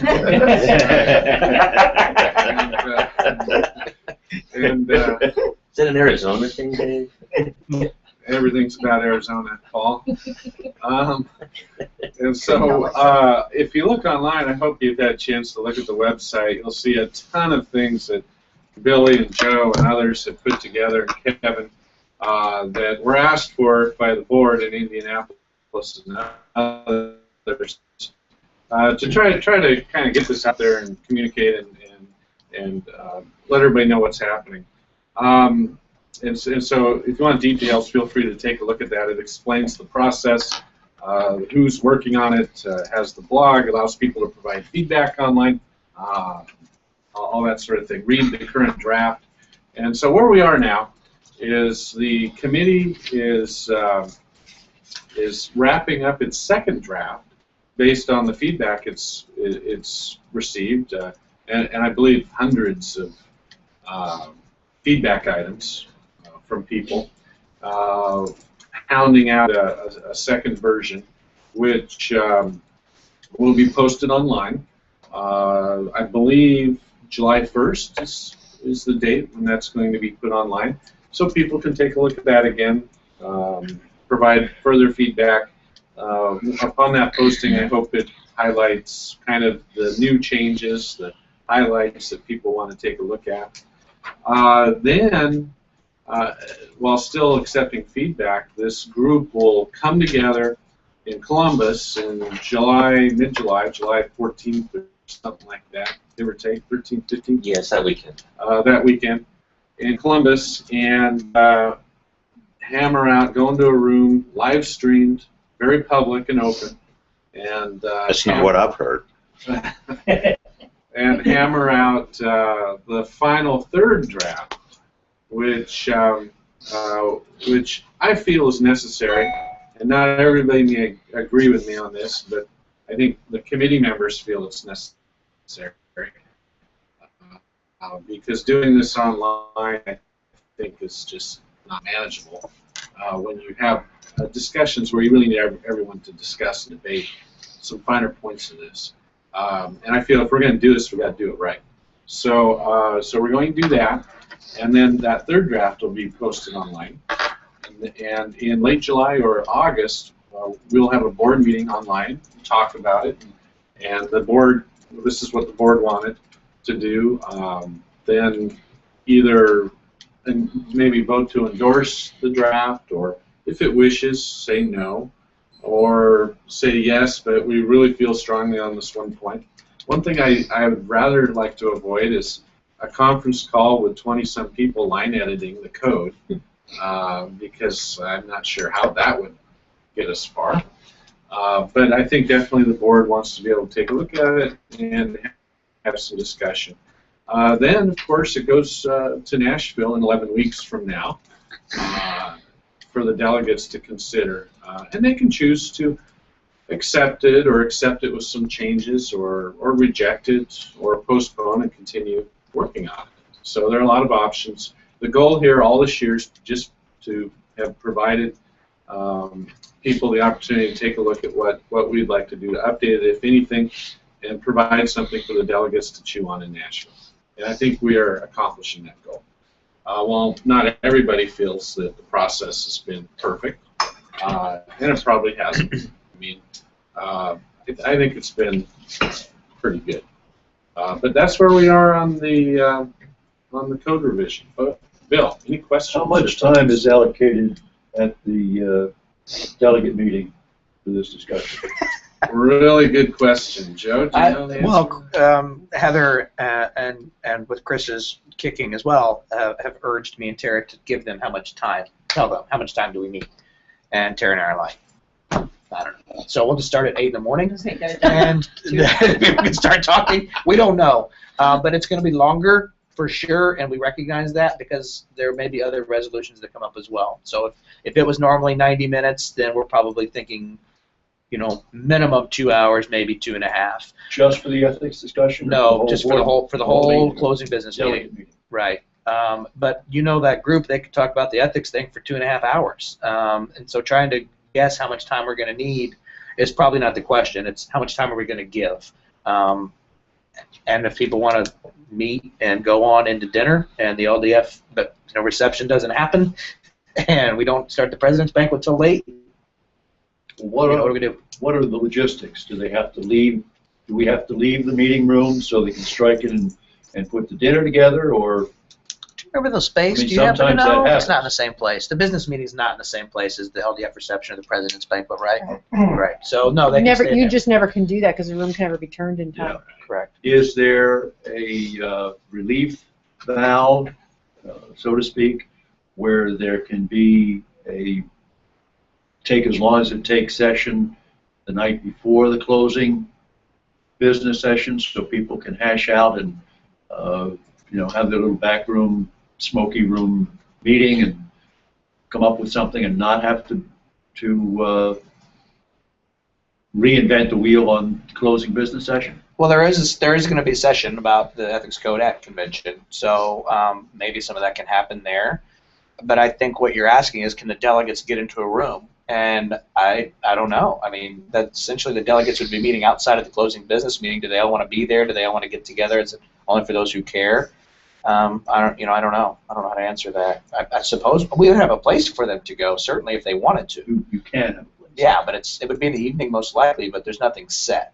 But could we put something out that says, if you want to talk about the ethics code, go here? I guess that would be up to Kevin and the committee members if they wanted to be there and could be there and make that available to the delegates. I think it would be smart. I think a relief valve so they can kind of crystallize their thoughts and we can have a much better discussion rather than people kind of thinking on their feet during the closing business section. That's a good idea. I don't want to. Bob? Yeah, it just seems like if we tell people this is going to be a big issue, we anticipate it's going to be a big issue at the business meeting, why anybody who's interested in participating come to this other session and start and have the discussion and then moderate it carefully at the business meeting to try and keep it moving. Is the ethics meeting before the business meeting? Yeah, it's a session. I'm It's asking a regular you. session and sessions and then closing business, so. Okay, and it's before the business meeting. It is, but that may generate an audience that's just interested in journalism ethics and the code in general. And I think what Bill's talking about is the delegates getting together and hashing it out. The scheduled session is not on the code revision; it is on ethics. It is on the code revision. It is on the code revision, but that doesn't necessarily mean in 50 minutes that that's where it'll stay. When is that in relation, time-wise, between? I saw the schedule recently. Heather and Scott finished it, and the ethics revision session is scheduled for Saturday, maybe morning, early afternoon. And the business meeting in the afternoon. Yeah.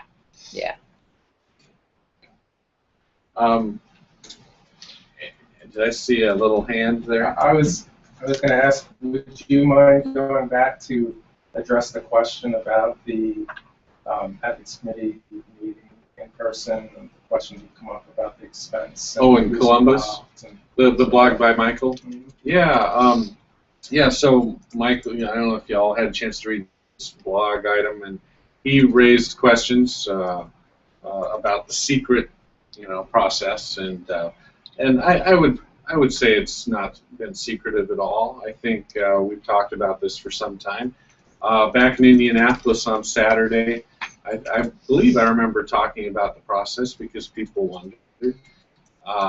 Talked about this meeting in July that we had a grant application for with the SDX Foundation for $6,000 to have this in-person meeting. Then the following day, when the SDX Foundation met to consider it, they denied it, and for various reasons. The main one being, well, they didn't feel that was something SDX money should be used for committee work, and if SPJ really believes it's important, then SPJ should fund it itself. So given now we're done with our weekend, and we felt we had to go ahead and just move forward and get this thing going without SDX funding. In this case, SPJ carrying the ball. Now, I think Michael raised the question, well, what's the process on that? Who gets to decide whether money is spent on this or not? And there was some emails exchanged, and I think the technical answer is, well, it's the prerogative of the executive director, and in this case, the president, who is working on this task that we have set before us on revising the code. And technically, the board has approved the budget. Things come up during the year, unexpectedly. An air conditioning unit breaks down. We hire student to make membership calls, things like this that the board doesn't approve, just things pop up, and Joe takes care of it. You know, that kind of falls into the camp. Now, so technically, I think there's been nothing wrong. There's nothing illegal, nothing inappropriate. The question is, well, would the board have liked to have a discussion about that? Since some members probably feel like an in-person meeting isn't necessary or is a waste of money.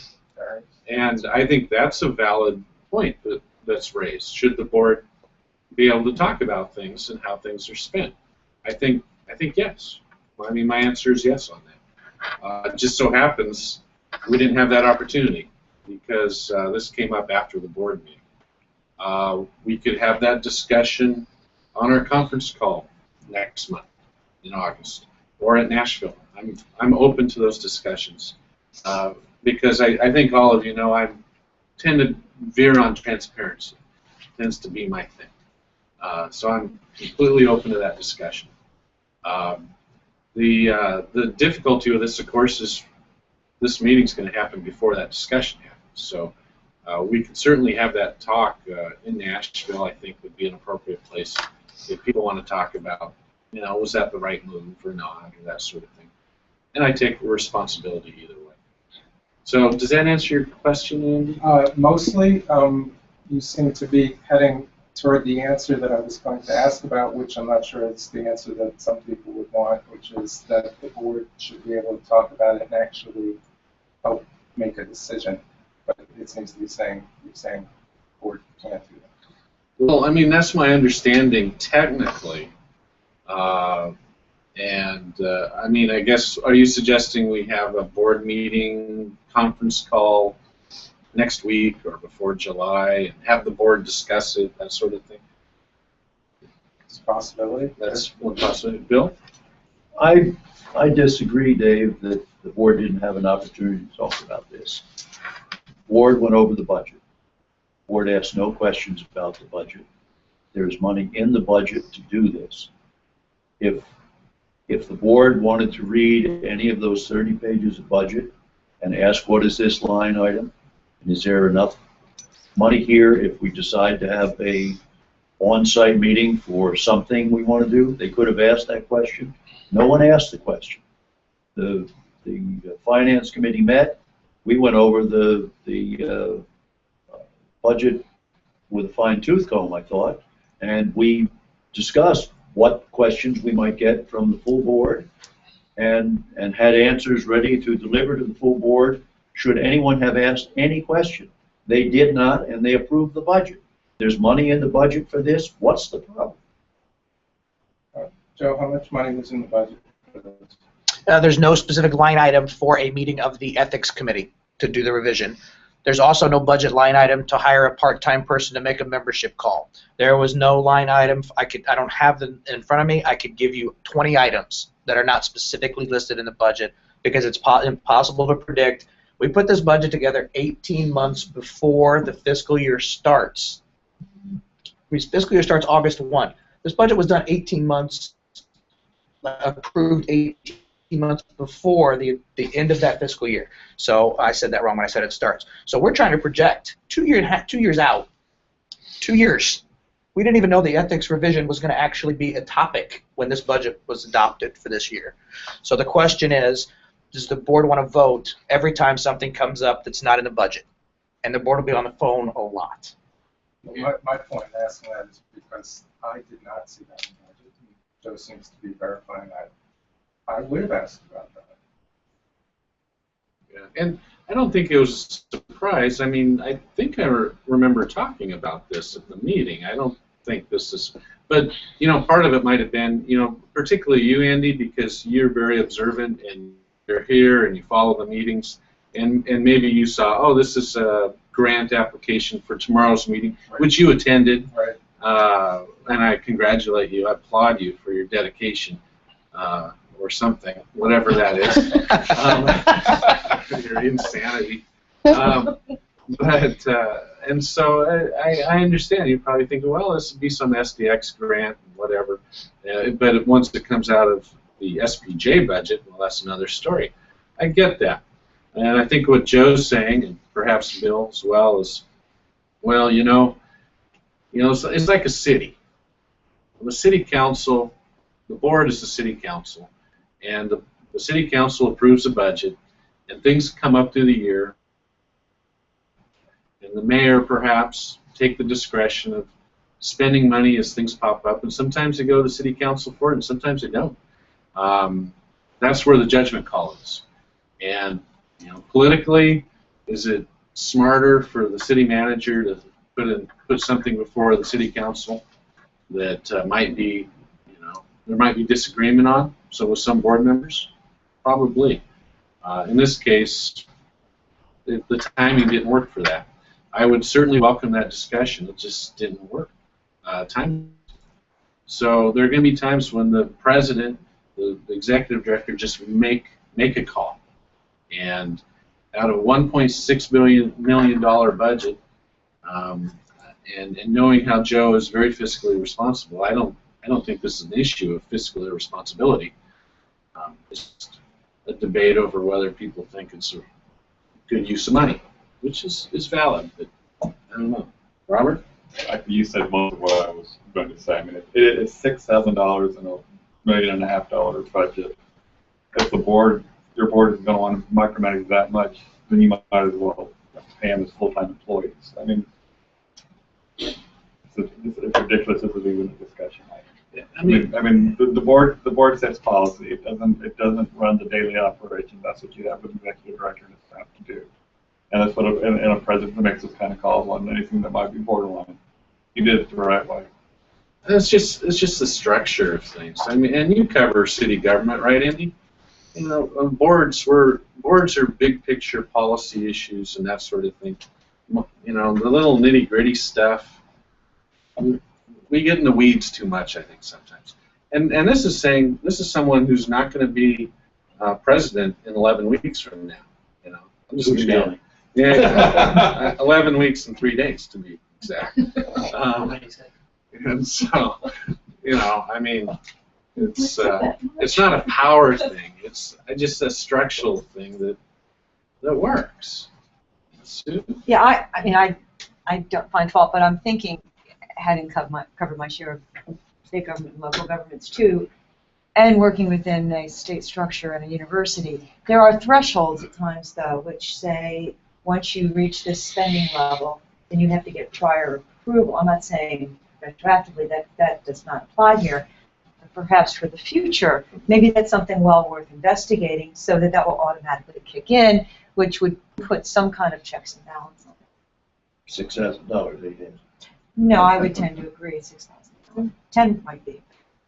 You start hitting double digits. Yeah, I just want to make an overarching comment, not specifically about this, but about the operations of SPJ in general. And so much of it is a judgment call based on what do you think the organization wants, period.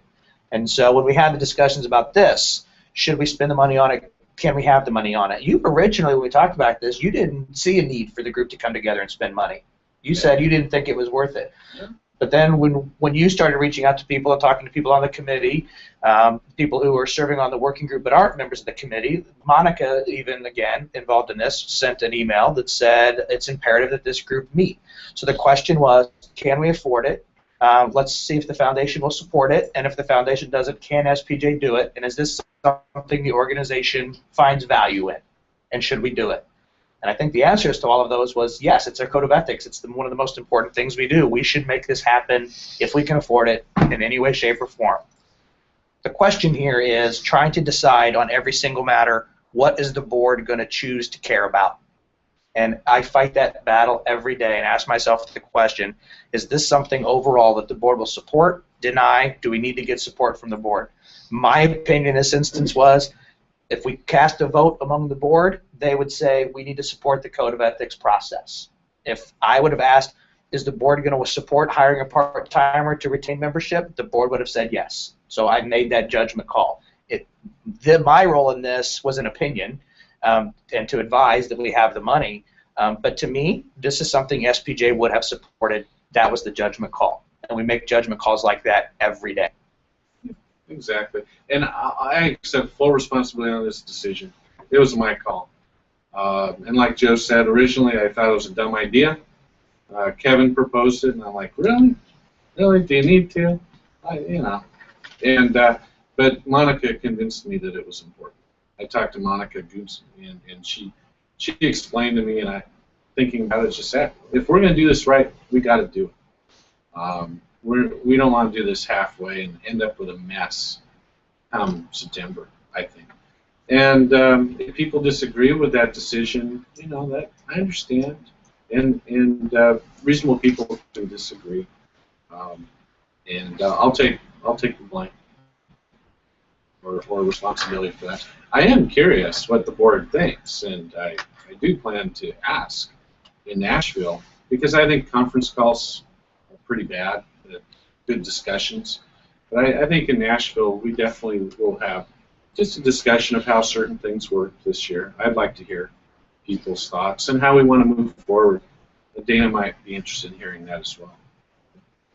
Anyway, I hope that answers your question, Andy. Sort of. It may not be the answer you want or whatever, I don't know. What part of my objection is not that I don't think SDX just rejected this as this isn't an SDX function. That was the bottom line. But there was also skepticism, like you have, and like I currently have, about whether it's necessary. Now, it's not that I can't be convinced, but once it was clear that this was somewhat of a controversial idea, SDX shot it down. I thought that it would have been prudent at that point to say, guess what? SDX didn't fund this. We still want to go ahead. Is everybody okay? Everybody have an overarching problem with it?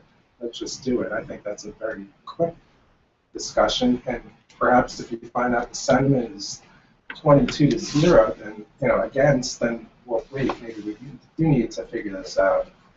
But I would have just liked to have had that input. I think it was clear from the meeting that we had that this wasn't just a slam dunk thing. The whole process has been questioned and it's been improved.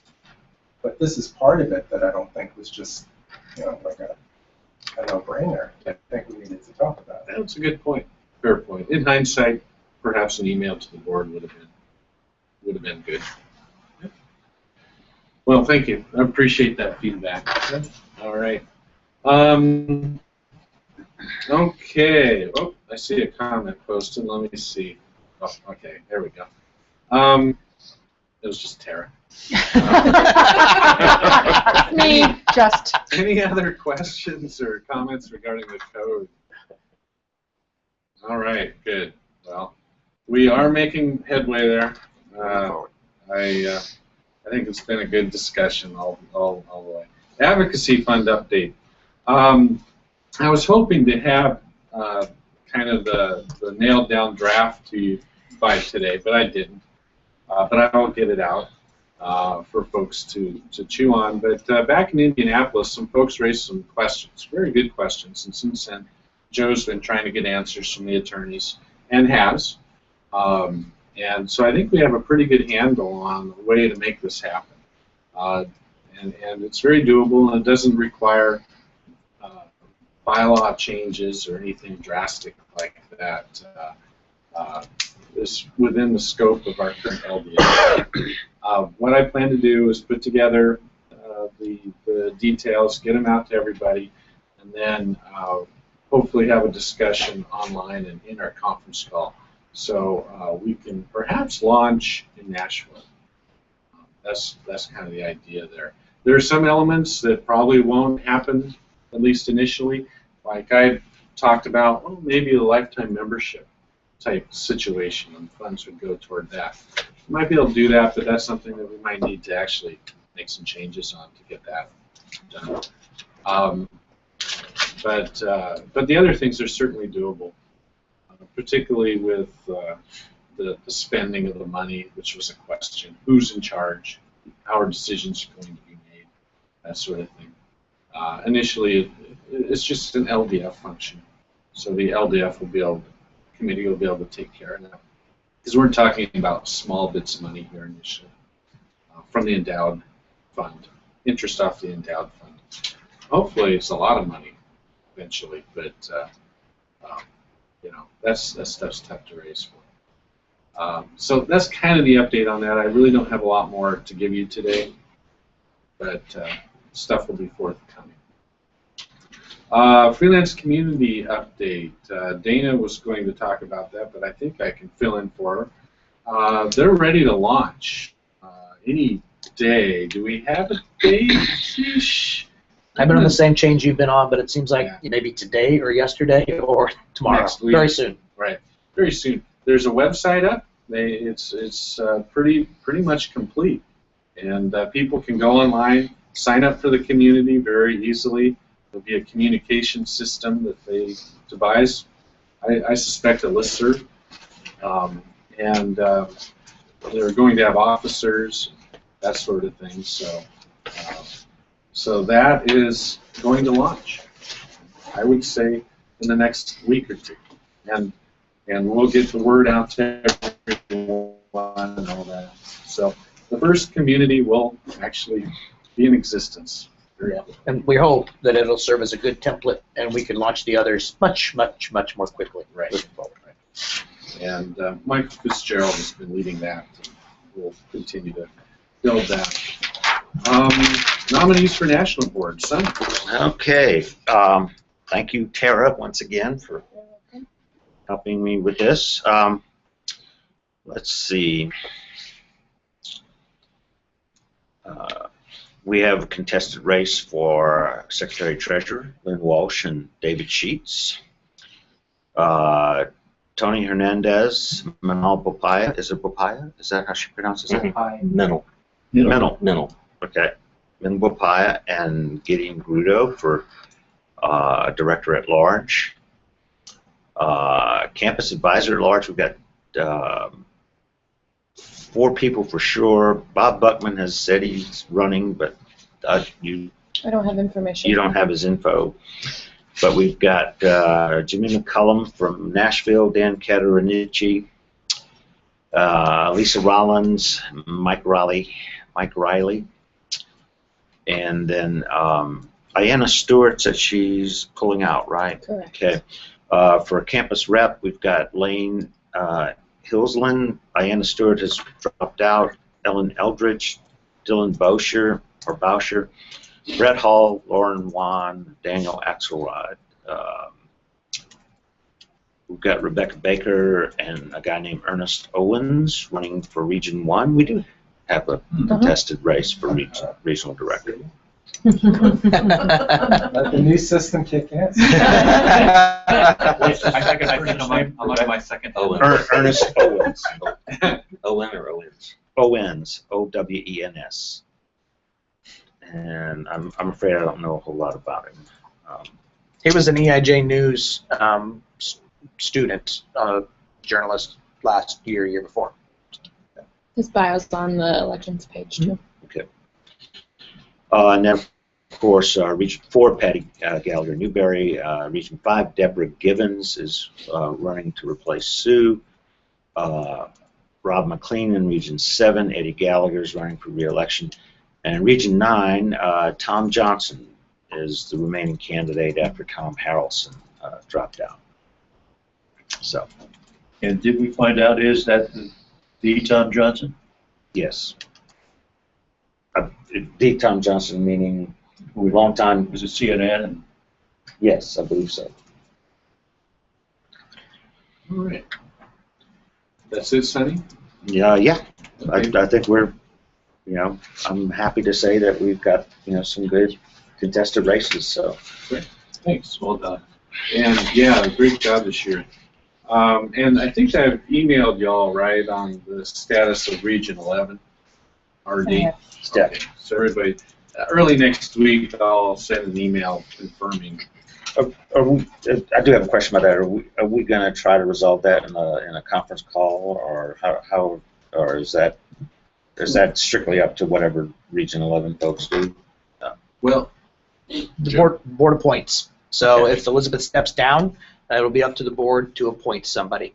And I think what the process Dave wants to do is we actually have somebody who's interested, I think, is if Elizabeth steps down, and that's the question, because she doesn't have to, Then what we would do is we would open it up and we would encourage anyone in that region to apply and send something in. It'd have to be a short window. Yeah. And then the board would decide and appoint somebody. Should we explain a little bit, if anyone's viewing, what we're talking about?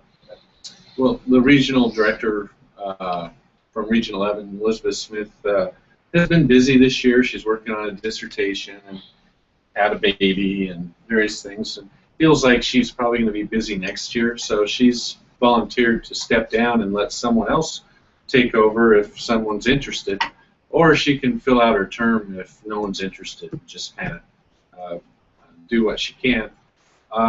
So we've heard some interest from some people in the region, and I'll let her know that, and early next week she'll say, well, great, I'll step down then, and then we'll get the word out to everyone in the region. Whoever wants to apply can, and submit their applications by some deadline. We'll figure that out.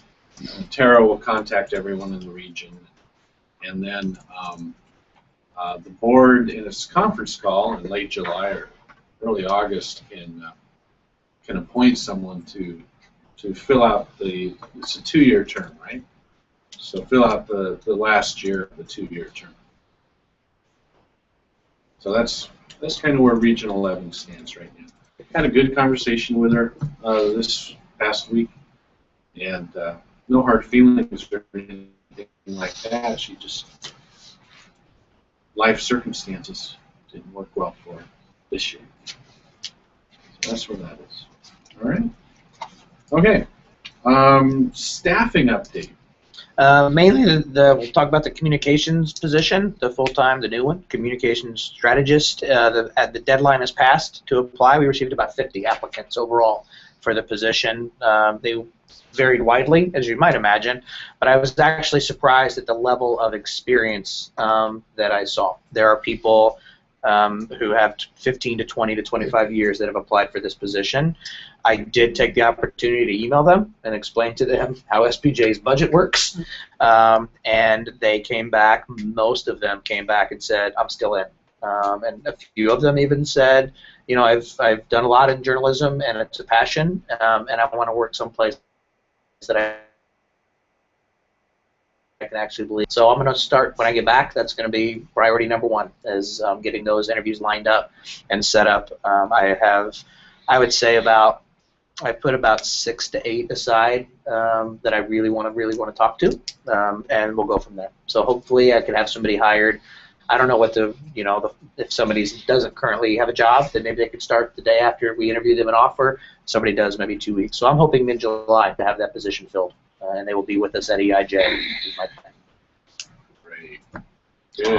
Well, that's moving along. Thanks. How's the return on investment going with the student making the calls to renewals? Yeah, sorry. We've tried to track. It's hard to track because a lot of times he leaves messages, but other times they say, well, we'll renew.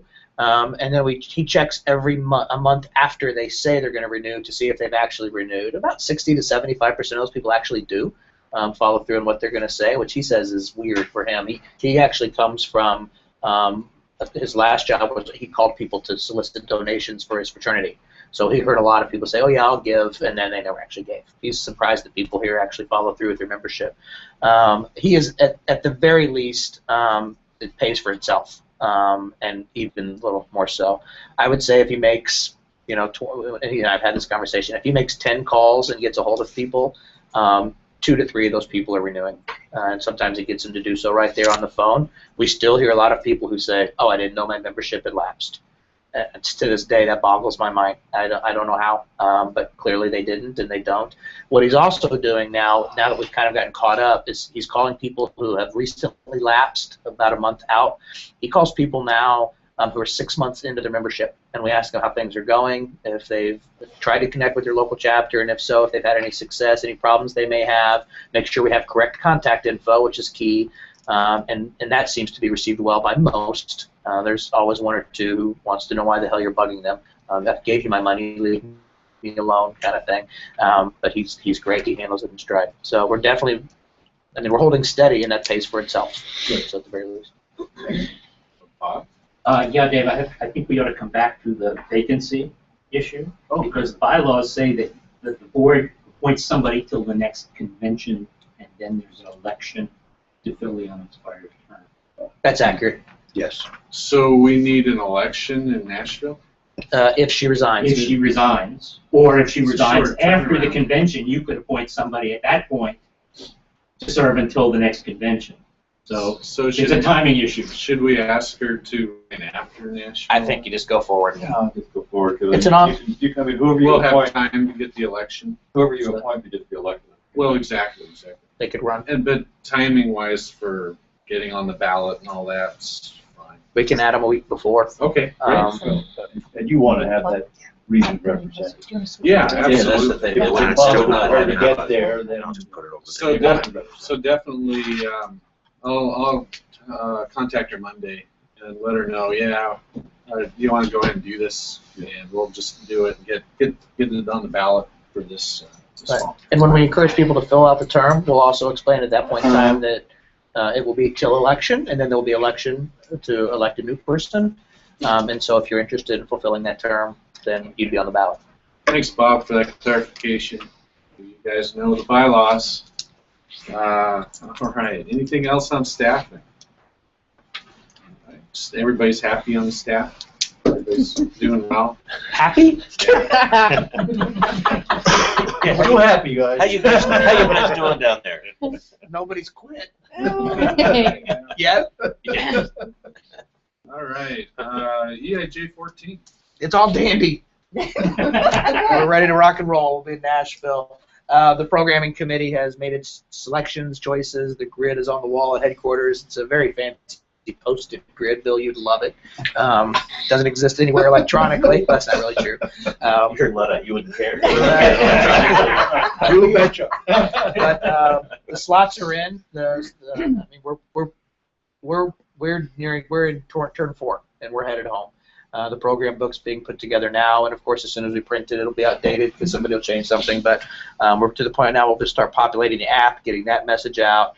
Early bird deadline is mid-July, 21st, 22nd, somewhere in there. So we expect within the next 3 or 4 weeks, our systems are going to start blowing up. So register now, book your room now. I don't know what else to say. I And guess ask for the Magnolia complex of rooms, because that's the closest walk to the conference center. Are there any questions? I guess is probably the best way to approach this. Are there any questions about EIJ that I can answer? One thing that's going to be different, I will add, is traditionally the president has hosted a reception in the suite. And Dave, do you want to tell them what your grand idea and plan is? Well, this year, screwing that. Nobody's getting it his week. No. What I thought, I feel uncomfortable like having a suite. I mean, it just makes me feel weird. So I'm just getting another room, and the suite will be used since it's given free to SPJ. It's not like we're paying for it. It's part of the negotiations for the conference. They just throw that in, right? And so I'd rather it be used for meetings, for the ability to committees to meet, for the diversity fellows to meet there, for the regional meetings can be there. They can meet there. For vendors to have gatherings if that's appropriate. Meetings with donors. I'd like a nice room available for SPJ to have these sort of things. Coffee with the leaders. I'd like to even have a few, journalism movie nights. Where we all bring our own beverage and watch Anchorman or something. Whatever, I think it's. We'll try it this year and see if it gets use and if it's of value to the organization. I mean, that's the goal here. I even thought it would be a good place. Let the interns sleep there, if they would want to put up with all that. Or just leave it as storage. Yeah. That could be an issue. Yeah, you have to be responsible for what may Yeah, happen. right. So that's what we're doing this year. As far as the after party thing, and this is Dana's call, right? And she can do it if she wants. But if she We're wants, doing it because we're planning it, so I don't. She's in. you mean well, there's the dance or Yeah. whatever, and I hope there will be an area where people can talk without the music being too loud, right? Is this like We'll prom see. night or something? Right. Because most of us aren't good at You have a dancing. date. Massages. And a lot of us probably won't dance. But It's a big room. But people, we hope it won't. People will be able to talk because people like to talk, right? As well, and then so we're doing that gathering that's open to anybody, anybody to celebrate and have fun. Including RTD and I. Yeah, I think we'll invite everybody. Anybody. It's on the schedule. Like Scott and Heather just put it right there on the Come schedule on. after the banquet. Let's celebrate the organization of the New Year in journalism, and then after that, of course, if people want to have socialize in the suite, I think it'd be available for that. But rather than this like cliquish thing, where I don't know. But that's kind of the idea this year. I worked for associations for close to 20 years. I have never seen a president make this kind of gift, and I am completely impressed. Thank you, Dave. Well, I don't see it as a gift, but thank you. Thank you. Write it all on your taxes. Sounds sort of like a socialist. That's right, comrade. I have a question about the convention. Last year you switched how you were counting delegates per chapter, as I understand it, from number of people in the zip codes to the number of people who have actually said they're chapter members. What effect has that had on the delegate count for this coming convention? Do you know yet? I don't. We don't pull those numbers until it'll be the beginning of July. Well, but the count was I thought as of May 1st was when you calculated chapter members. Right, but I can't say how many delegates we'll have because I don't know if every chapter is in good Okay, but standing or not. how many delegate slots, I guess, then do we have as opposed to what we used to have? Oh, I don't have that number. I don't know. And we don't actually, even though we use that date, we don't run that report until that's in our checklist of what do we need to do before we go to convention and what's in the timeline. We run that report later than May. Good question, though, Bob. It'll be interesting to see. I suspect they're all going to go down across the board. I would think they're going to go down substantially. Yeah, I would think that. So we advertise a May date, but we don't use a May date. No, we use a May date, but I'm just You picking a run date it. out of the air. On July 15th, we will run a date that says what is the numbers on May 1. Okay, I got it. Yeah. Okay, great. So it should be fun. Looking forward to it. Good convention. Shield law update.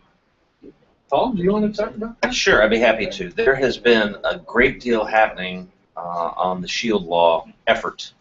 There was a letter that went out last week that Sonia Cope of the NAA has been coordinating the efforts of a variety of groups. It was signed by 70-some journalist and media organizations, including us.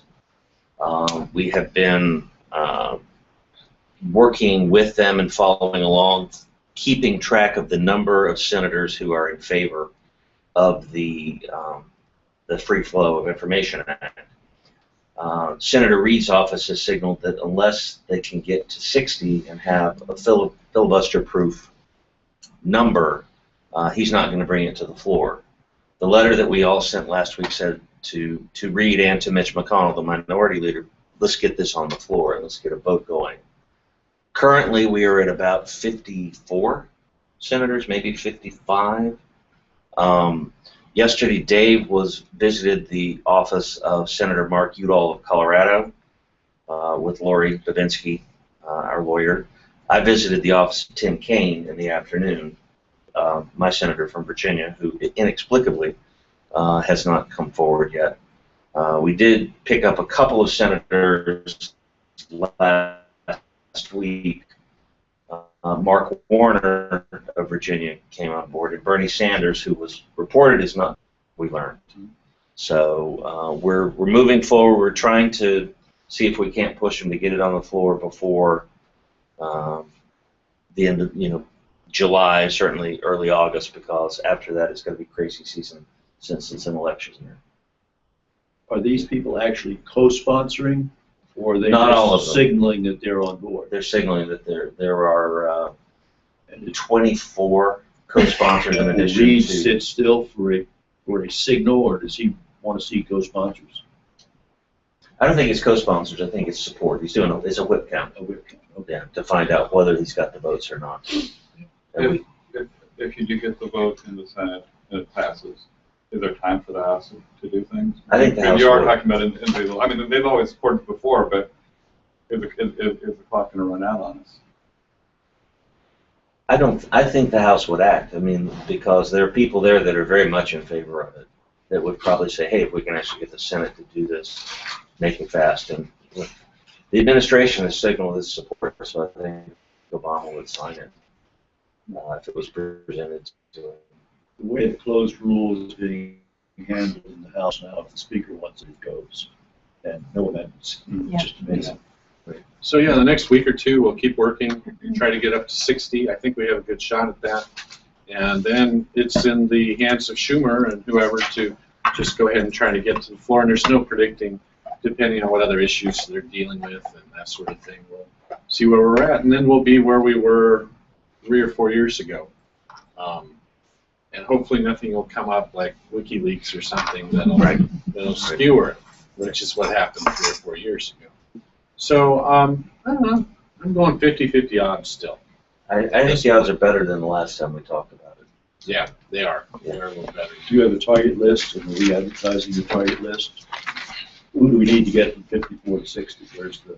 There's 7 Democrats that we're figuring out. So I've been emailing people in those states, editors, SPJ members, press associations, and we'll continue to, and that seems to work.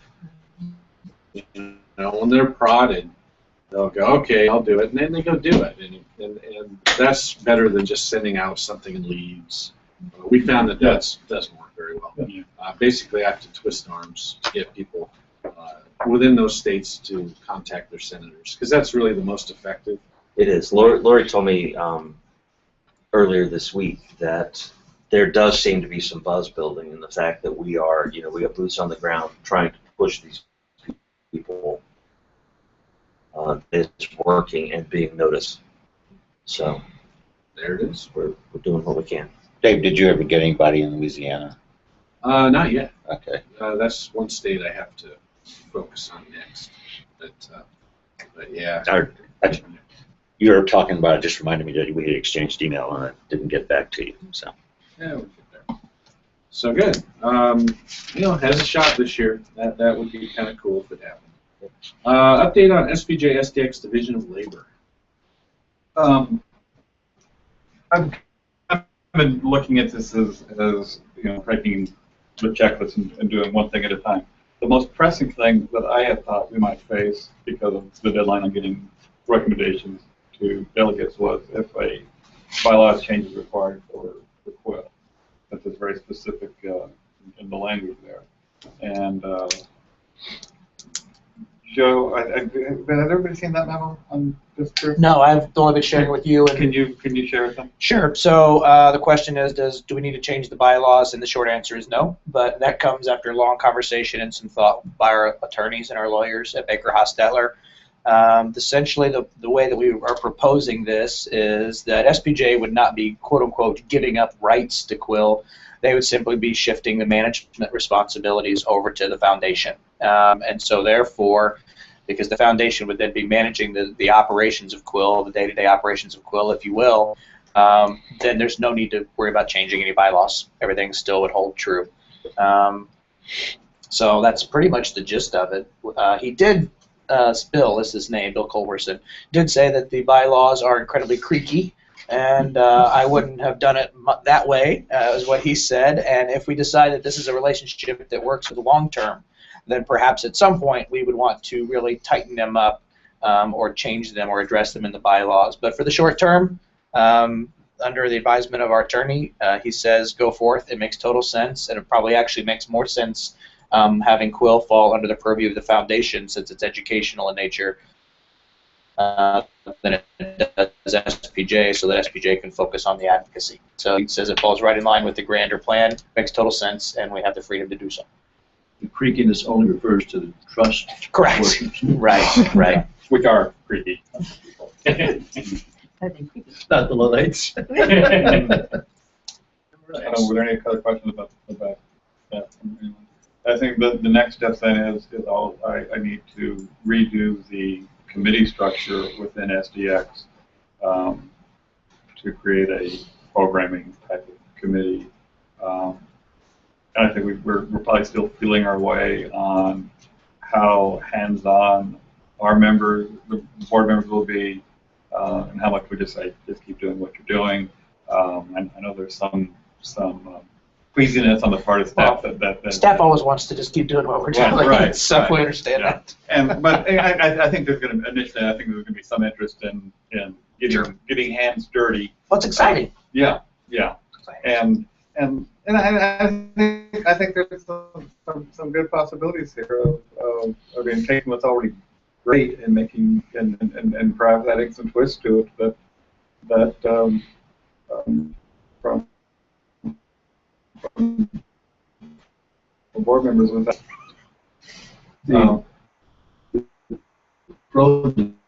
The development committee of SPJ is your primary.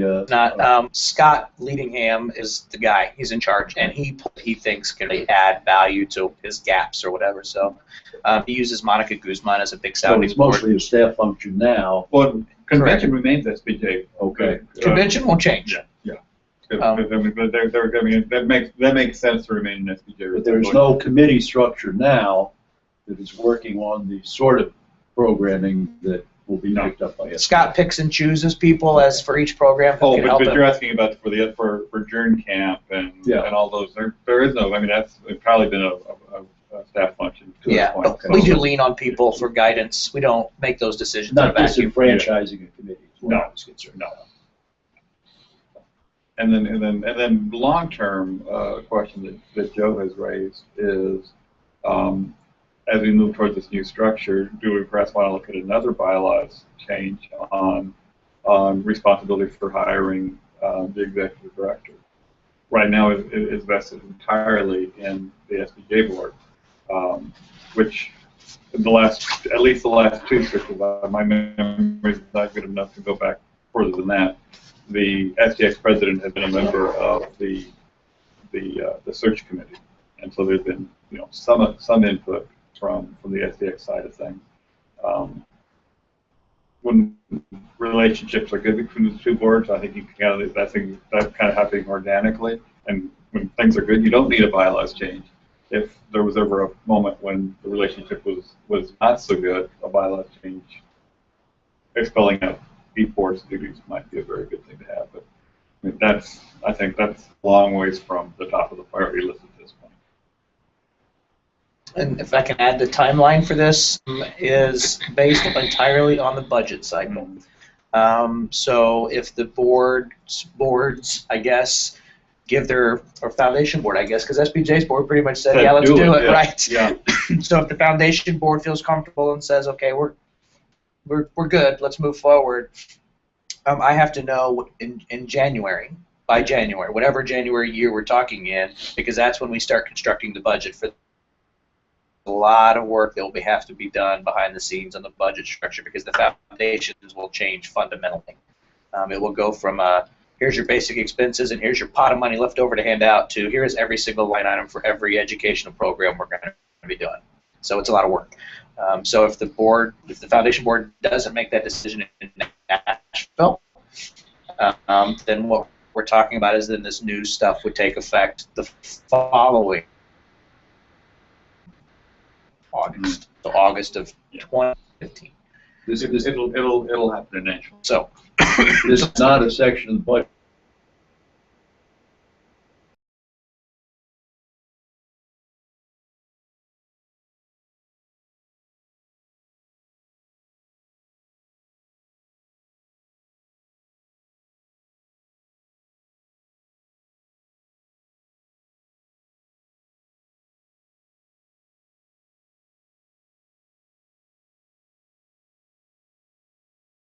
pointing in the right direction. Legit questions about, does this still belong here? Does this belong there? So they're going to be much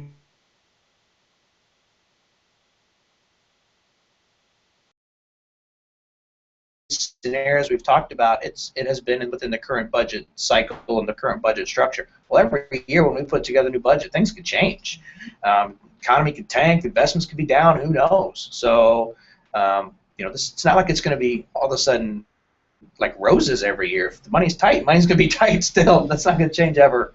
So I'm curious to see, and I'm excited to see how it will work.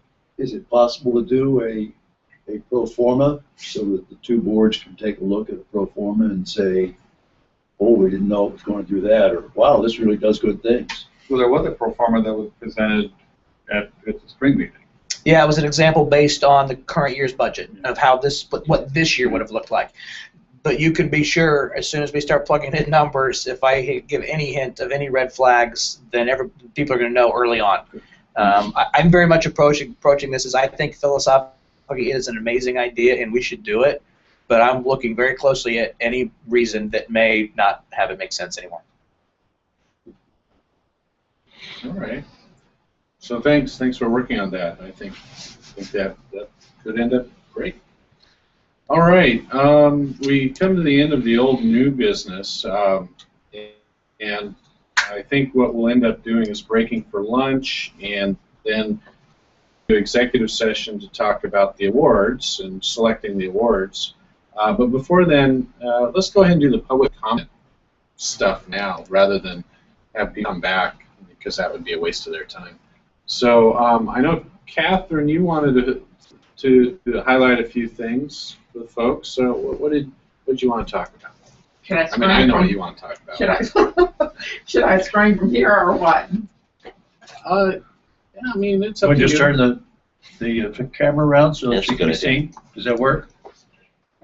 Or is it easier to move further to the table? Did you scare me? Nope, you can have my seat. Let's give her my seat. I'm not keeping notes. Oh, you're not, but you Yeah, still yeah. need to turn it That's because precious. Yeah, you're not in frame. Oh, well then, Now you, there we go. Do I Now she have is. to be informed? Yeah, you're going on camera. Transparency and all that. Comments. We like to know It's you're gonna go talking. right through you. That's the consensus. The hot That seat. should be over here. Yep. No, but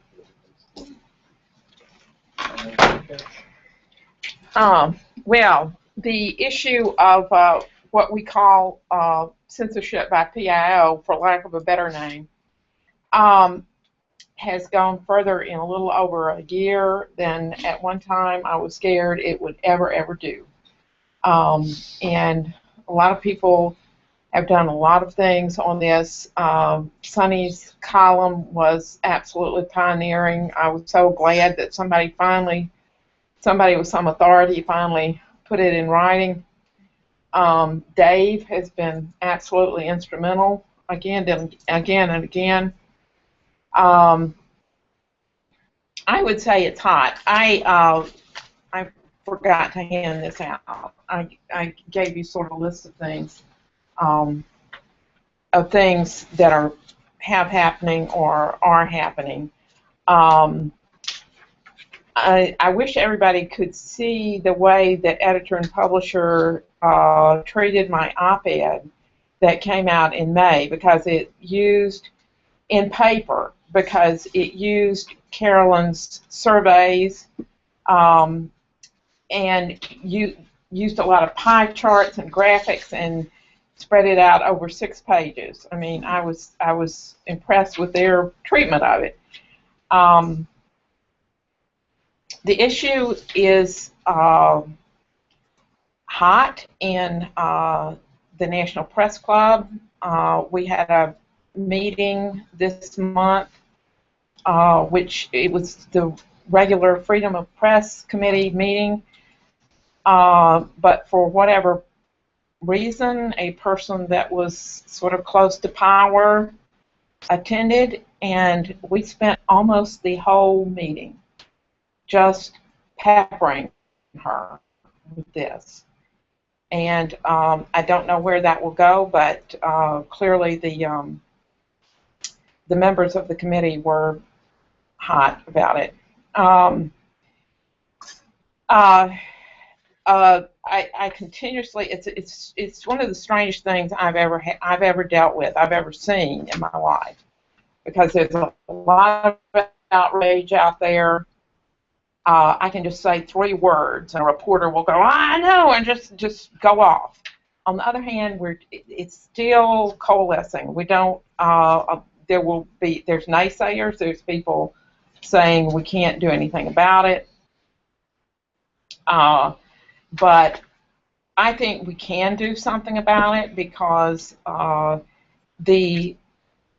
think the public is ready for this discussion. I spoke at a workshop at the National Academy of Sciences in December, and I thought, well, they can't shoot me, so I'm just going to lay it on the line. And I don't know whether they're ready for this or not, or they're going to think I'm a crazy old lady or whatever, but the reception just could not have been better. People were coming up to me all day long wanting to talk about the issue, and a lot of outrage there too. I feel that this is one of the most important things that SPJ and other journalism organizations can do for journalism and journalists at this particular time. SPJ and the Society of Environmental Journalists have written a letter to go to President Obama, and I will be putting it out to other journalism organizations this week to ask for their signatures. And of course, we hardly expect the president to just roll over and say, oh, if he really feels like, this is a vehicle for publicity and for continuously coming back to the administration on this. And I plan to do some discussion with various people and find out who it is in the White House we should bug about this. I see continuous, I email reporters, I talk to reporters when I can, and I see just signs of extraordinarily seriousness of this issue. And what happened Thursday night? The CDC has been horrible. They're one of the federal agencies that have just been stunning. They tell reporters, no, you can't talk to that person. Even when the reporter knows exactly who the person is, when there's no doubt about who the person is. And that has happened continuously with CDC. Well, 3 months ago, and I don't want to name names in a public meeting, but a story came out about the problems with biological labs around the country. And because of some of the things that were in the article, I emailed with the reporter and said, how did this work? Were you able to get in? Well, she emailed me back and said she was just blocked at every turn. And she was able to speak to no one, apparently, without the press officers monitoring her, and wouldn't. They were just, and then when she emailed later, she would get things scraped straight off the website, and she ended up by saying, well, I think you can get some good stuff from written sources. Well, okay, I mean, from that, I take it this is just a hell of a lot that reporters have not been able to get about biological labs around the country. And Thursday night, CDC announced that through sloppy processes, something like 87 people were exposed to live anthrax. That's the very kind of thing that somebody would drop on a reporter. I think you all know that. If they could speak to a reporter without being monitored by the boss's guards. So I see this as just deadly serious. Well, thank you, Catherine. We appreciate all that you've done on this issue, and hopefully we can make some progress. I mean, it's a long struggle. Well, it's not. We're not even beginning. I said in the op-ed that it's become a cultural thing, and that's hard. Hard to change. And then we are responsible as journalists to help make that change. I agree, and it's, you know, as we've noted before, it's down to the state level, in some places local level, and you know, oftentimes there's only one reporter out of every reporter in a room who stands up and says, no, you can't do this. Mm-hmm. And it's not just a cultural thing on the government side, it's a cultural thing among reporters. Reporters have gotten complacent, and they need to stop being complacent. I really applaud your work on this. Right. And you're getting, your work's getting legs. I mean, you're getting picked up by editor and publisher. CJR, in fact, CJR has done a lot of coverage on this now. It's starting to get out there, and it's really all because of you. That Neiman Reports piece was really right. good. The Neiman Reports piece. I can't even count past 6 months because of you, and you know, us pushing this issue, and so just having us talk about it in the industry, I think, is the first step, which was not really being talked about that much in the past. Well, I came to the point of feeling that either I'm crazy or... You are, a little. Yeah. But ethically, I cannot let this go because it's a major obstruction of news gathering. Well, thanks for doing it. I need, if I could say one more thing, I need all the help I can get. I need things like help with publicity. When we send a letter to the president, if we don't get some publicity, it may go for naught.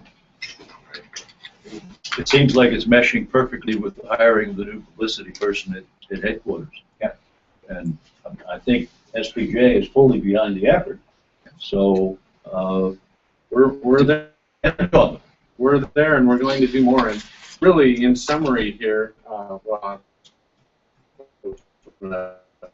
other folks too, but this is really the direction we're heading as for journalism, and I'm excited about it. We made progress this year. We're making progress toward that advocacy thing. We have our first community going. We have this communications person coming on board. The vision that Joe has outlined that we've talked about and is out there now. It's been a really fun year, and I'm glad to have been part of it, to witness it. So thank you, everybody. Thank you. Thanks. Any other comments from the public or questions? Or I'm looking online. Let's see. Online we had some comments posted by Michael Koretsky, Region 3 Director. I don't see a question. He has some comments about the code update revision. And Michael, you know, it might be easier for us to talk on the phone. If you have questions, I'd be happy to talk and try to answer them as best I can. Let's see, anything else? That's all I see on here. Bob or Andy, anything? All good to go? Anything from anyone else? All right, well, I guess at this point we can adjourn and go to lunch and then come back and do the awards in the executive session. Any motion to adjourn? So moved. Second? Second. All those in favor? Aye. Aye. Thank you all. Thank you for a good meeting. What time do you want to come back? Well, it's 12:06. When do you want to be back? You want an hour and something?